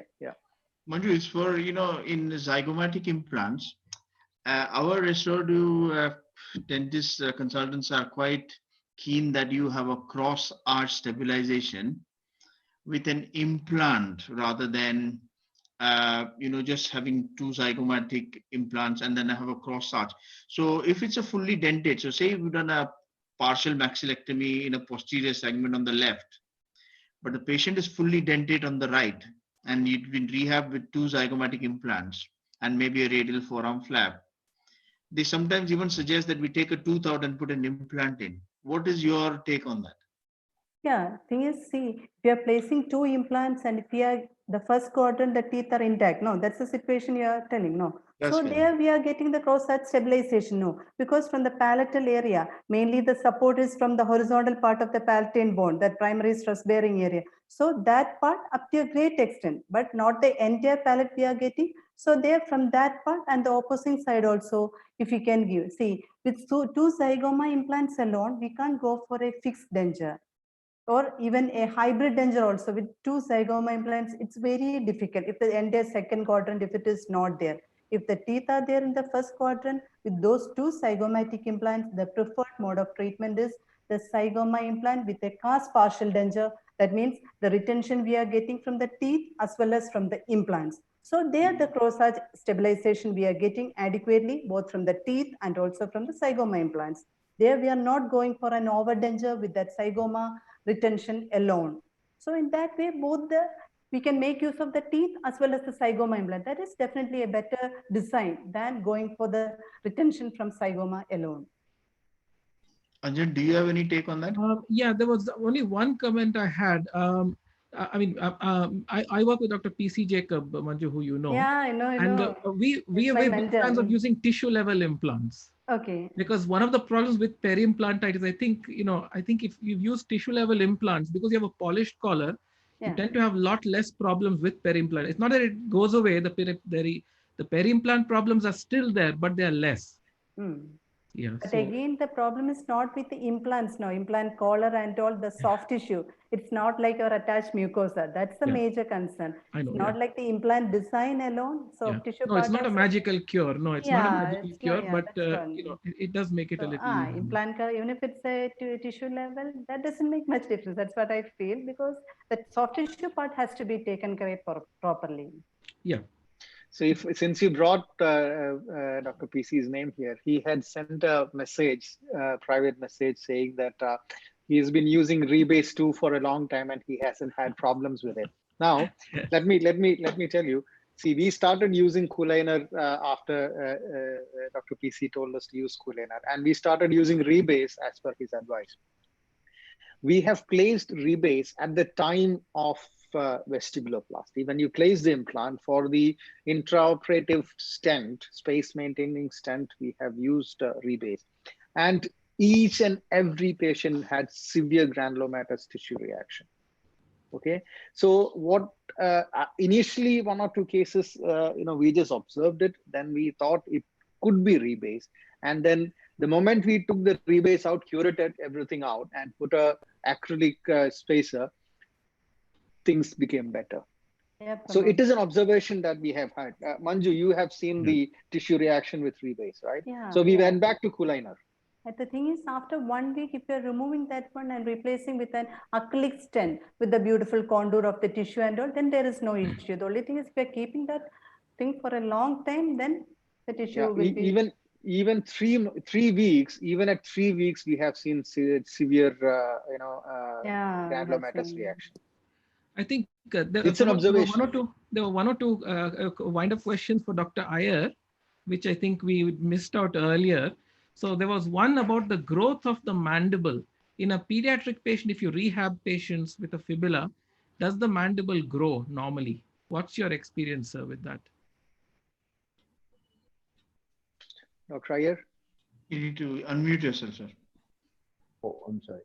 If the mandible, if the condyle is there, and then you are connecting that condyle to the rest of the mandible, it works very well. Basically, the whole thing pushes together and it works very well. So to answer the question, which flap fibula is good enough? You are not looking at the growth center from the fibula. You are just maintaining the continuity of two growing ends, and it works well. No, this is the mandible, sir. This is regarding the mandible, not the fibula itself. No. Mandible grows. Yeah. See, you have the continuity of the mandible maintained to, if you maintain the condylar growth because area, of the condyle growth center. yeah, Okay, fine. So that was one question. I think the other question was about the anticoagulation protocol. Do you have anything specific that you? No, we were using dextran initially, but we stopped in between because of its a lot of, there was not much of benefit out of that. So we are not using anything in the primary setting. We don't use anything. We put the patient on Clexane type of thing, low molecular weight. The reason is mainly they are bedridden. So it serves dual purpose. If the patient goes for re-exploration, we might give them either Clexane, continue with that, or heparinase for a few days. And start aspirin for a few days. That's all. Otherwise, routinely, we don't use it. Yeah. I think while we are on this thing, even in UK, there is no consensus on use of how to use your anticoagulants. And even on antibiotics, I'm sure between all here, there will be 6 different policies. I know, Our policy so far has been that for free flap soft tissue, we used to use it for 5 days. And if we used a bony flap, we used to use it for 7 days. And we have been given a lot of stick by our microbiology team to say that you need to cut down the amount of antibiotics. So we've now gone down to 3 days for soft tissue and 5 days for bony. I don't know what you guys do. We had a problem. We had a problem in between because we had a hospital antibiotic policy saying that you give only the 3 dose type of thing because it's a. But then we had a spurt of local wound issues, and then everybody has generally agreed that anything in the oral cavity is contaminated. So we have revised this like a neurosurgical type of thing where you give prophylactic antibiotics. So we have restarted it, and so I think considering them as a very heavily contaminated wound, because none of these cancers are clean at all.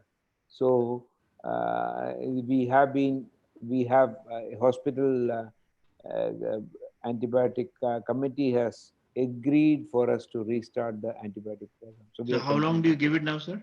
I think it is 5 days, if I remember correctly. I will let you know. If I can bring in another question, there's somebody is keeping on asking about basal implant on fibulas. Anjan, you mentioned that zygomatic implant is like a basal implant, right? Yes. So the basal implants are bicortical implants. Am I correct? Yeah, but I have not used. prosthetically, I think they're not versatile enough. But it is a bicortical implant, yes. Correct? Yeah. Now, when we place implants on fibula, the regular implants, they are also always bicortical. Yeah. Because most of the times there is no marrow inside the the fibula. Yeah. It is just an empty tube, right? It's like there's hardly anything in the center.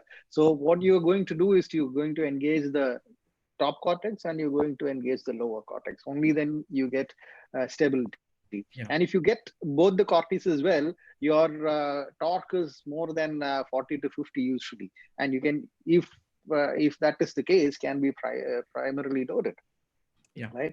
So even this is bicortical implants. Yeah. Do you agree with that? Yeah, I think I don't have a problem with that. In fact, someone just asked a question, do they work? Absolutely, they do work. The issue is, that, see, Manju cannot put a multi-unit onto them. Yeah, she can't put a bar onto them. So prosthetically, they don't have the versatility that, a 2-piece implant has. Multi-unit abutment or the angulation to accommodate the prosthesis, we can't do anything with that one. Yeah. So I don't have any experience with that basal implants, but still from the literature, I know it's a single-piece implant. Which is most important in these case scenarios, is it not, Manju? Yeah. That, the versatility you need with the final prosthetic part is huge. Yeah, correct? sometimes even the patient asks how about how the treatment cost, and also see when you're placing implants, see once everything is said, then only we can tell about whether we have to go for a hybrid or a CAD/CAM type time. So we can't tell about that. So here that part also, the angulation of the implants, the abutment selection. See, even if in a two-dimensional way, we feel that it is straight, but sometimes it may be labily or lingually tilted. So that aspect also we have to consider. So in basal implants, I don't know whether we have those freedom to use this angulated abutments and all. So I don't have So any. Pramod, to answer your question, should you do bicortical fixation? Yes, absolutely use bicortical implants, but I don't think a basal implant, the design itself is very versatile. So that's the issue. Yeah. So there were a few questions in the initial part regarding the type of tray that I had shown for the maxilla. See, that is just made out of acrylic. Arjun makes it. You know, he does. Arjun and Sony, they do all the 3D model cutting and all that. So basically, once you have placed your wax and you have aligned your fibula segments onto the wax, and then you adapt the plate, fix the plate onto the zygomatic bone, fix the plate onto the fibula segments, and then once it is all fixed, all you need to do is you need to get a sheet of cold cure acrylic and then wrap it around while it is setting, and then you can trim it out. Put a lot of Vaseline so that it doesn't stick to the 3D model. That's how we do it. And the plate is a regular Indian company, any company which has more than 30 screws, because the shorter span you can use the foreign companies, but they don't have plates as long as 30 holes or 50 holes. Yeah. Okay, Pramod, I think Preetham has got his dinner waiting. I think he's asked us to summarize and, all the three speakers to all of you to, have if you have any last minute quotes, anything that you'd want to add in, and then we'll close the session. That's it from my side. If Ketan wants to add anything. No, I think that was an excellent session. Thank you, Dr. Iyer, Pramod, Manju, Anjan, and I think look forward to many more of these. While it's a good way of passing time while we all sit and wait for COVID to go away. Yeah. Thank you so much. Thank you, Pramod, the entire AOMSI team, then the participants also. And thanks all the participants, please give your feedback so that we can improve. There's always scope for improvement. So please add in your feedback, and we'll see what we can do to help. Anjan, there is post-course questions. I know. I'm looking forward to that. No, don't sign them off. Yeah. Pramod, do we have the Mentimeter post lecture? Yes, Amit is doing it. Amit is running it. Amit is running the post-course Mentimeter. Okay. Till you get ready, Amit. I think this was a display of a perfect team approach to give the best of the results to the patient. I'd like to thank all three speakers, starting with Iyer sir, for a fabulous presentation. We have Pramod and Dr. Manju. It was superb. I hope most of the team will adopt this teamwork so that we can give best of the treatment to our patients. Iyer sir is there, Pramod? Yeah, Hello? I'm here. Pramod, Iyer sir is there? Yeah, I'm. Okay, sir. Thank you, sir. Sir, okay. In the YouTube, we also had Dinesh Kadam sir in the YouTube listening to you. Oh, it's it. Okay. He was there in the YouTube. Right. Yes, sir. Okay. We had. Yes, sir. Thank you, sir. Thank you for this fabulous lecture, sir. I also like to thank our co-hosts on Zoom, Dr. Anjan and Dr. Ketan. Yeah. Thank you for the fabulous discussion, bringing up your experience. We had two co-hosts on YouTube who again did a superb job there, answering most of the question, passing on few of the interesting question over here for discussion. Dr. Arjun and Dr. Rohit, thank you. Thank you both for the wonderful job there. Yeah, I'm ready. Amit, are you ready? Okay, Amit, run. Praveen, can Amit share the screen, please? Yeah, I can. Yeah, please, go ahead. We are starting with a Mentimeter for the post lecture. All the participants kindly participate.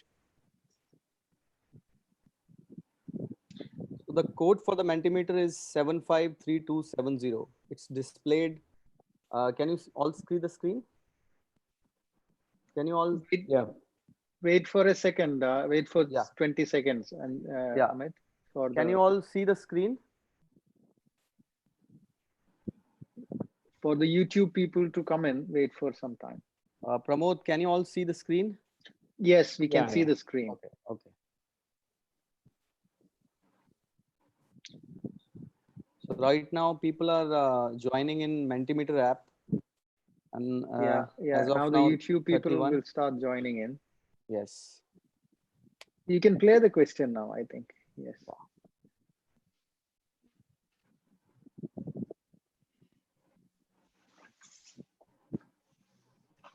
So following resection of the tumors involving the hard and soft palate, velopharyngeal incompetence results due to the removal of which of these structures? And the screen We didn't cover it. Hard palate, lateral pharyngeal wall, posterior pharyngeal wall, hard palate, soft palate, lateral and posterior pharyngeal walls.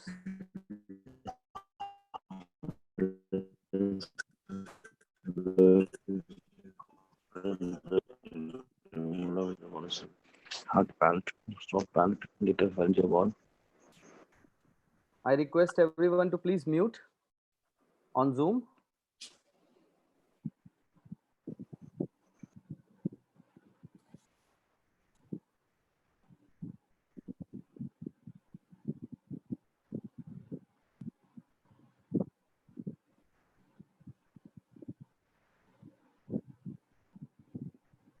Still 29 seconds to go.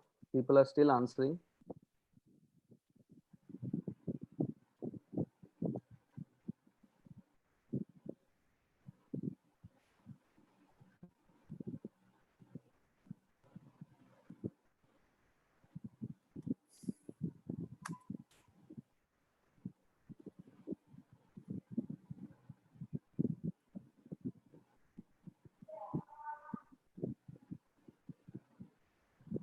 Right. So the right answer is fourth, hard palate, soft palate, lateral and posterior pharyngeal wall. We'll move on to the next question. This is the right answer.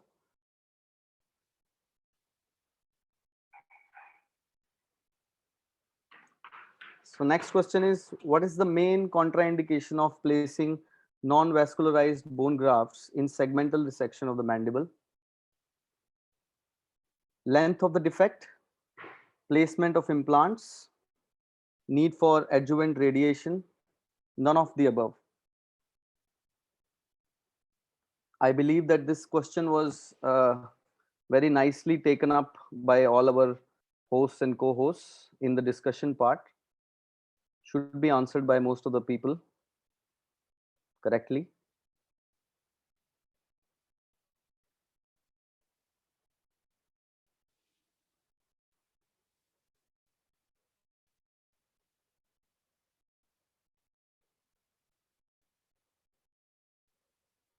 Ten more seconds to go as the voting closes.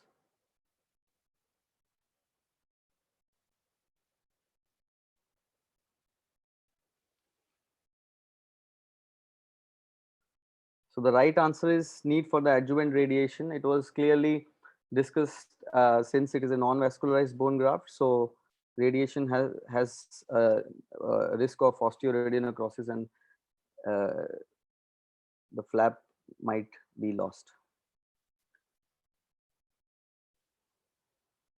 I'm sorry, the graft. The next question. The concept of inverse planning in mandible reconstruction takes into account which of the following principles? Position of the mandible to be guided in relation to the dentition. Dentition would be placed once the mandible is related to the maxilla. Alveolar basal bone in the mandible, different relation to each other. A and C.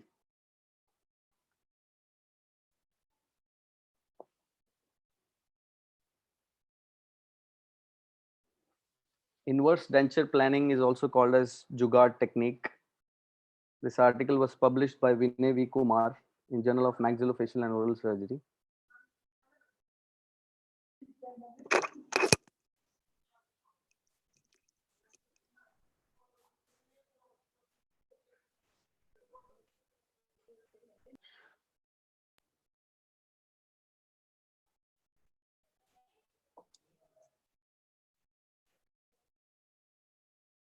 Time's up. The answer is both A and C. We'll move on to the next question.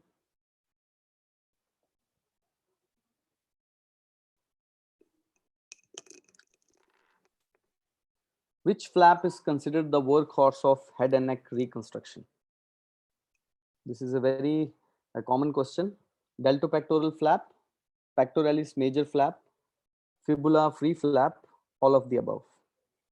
Workhorse of head and neck reconstruction.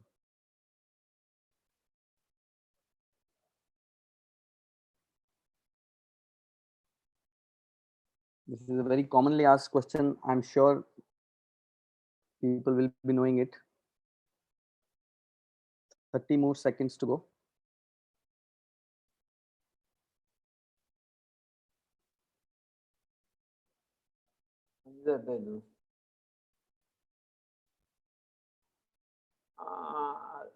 അതെന്താ വേണ്ട കൂടുതൽ എഴുതണം അതിനെ കുറിച്ച് ആണോ?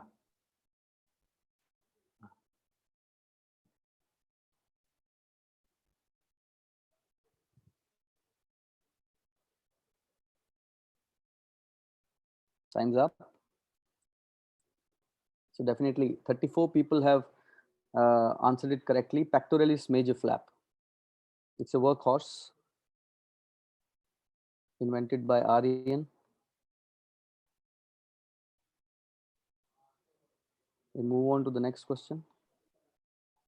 Which of the free flaps gives ideal bone stock in terms of implantology? DCIA, fibula, scapula, and radius. Again, this was very well addressed by Dr. Manju, Dr. Pramod, and Iyer sir during the discussion.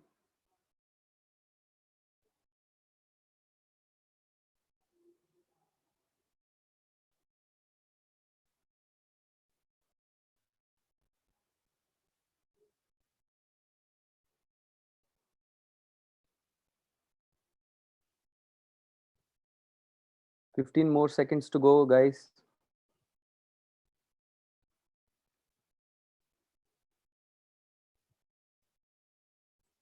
Right, so 33 people have said fibula, but it is DCIA because DCIA, anterior iliac crest, DCIA flap, it has got more height of the bone for implant placement.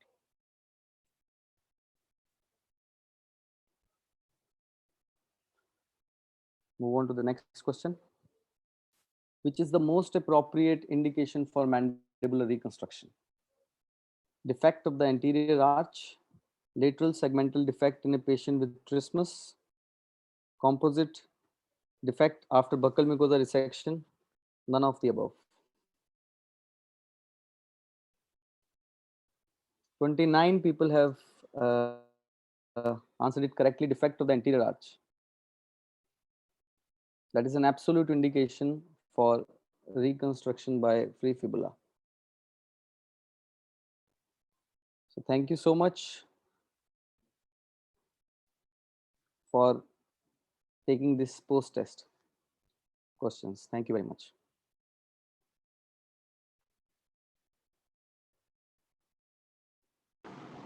Thank you, Amit. Yeah. Pramod, are you there? Praveen, you're there? Okay. Pramod is here. Okay. He has to Okay, unmute. Pramod, are you there? I'm here. Okay, Pramod. Iyer sir is left, I think, no? Or sir is there? He'll be around, I think. He's still Okay. there. Arjun. Okay. Arjun. Okay. Thank you. Okay, Pramod, I just want to say thank you, sir. Thank you, sir. Thank you, Anjan. Thank you, Ketan, for joining us. I will convey. They're just outside. I will tell them. Okay. So we end with our AOMSI web series music. Praveen? Okay, thank you. Iyer sir has come. Praveen, Thank please you, sir. come in. Thank you very much. Thank you very sir. much. Yeah. Thank you, great, sir. great, We really great. enjoyed. Thank you, sir. Thank you, everyone. Thank you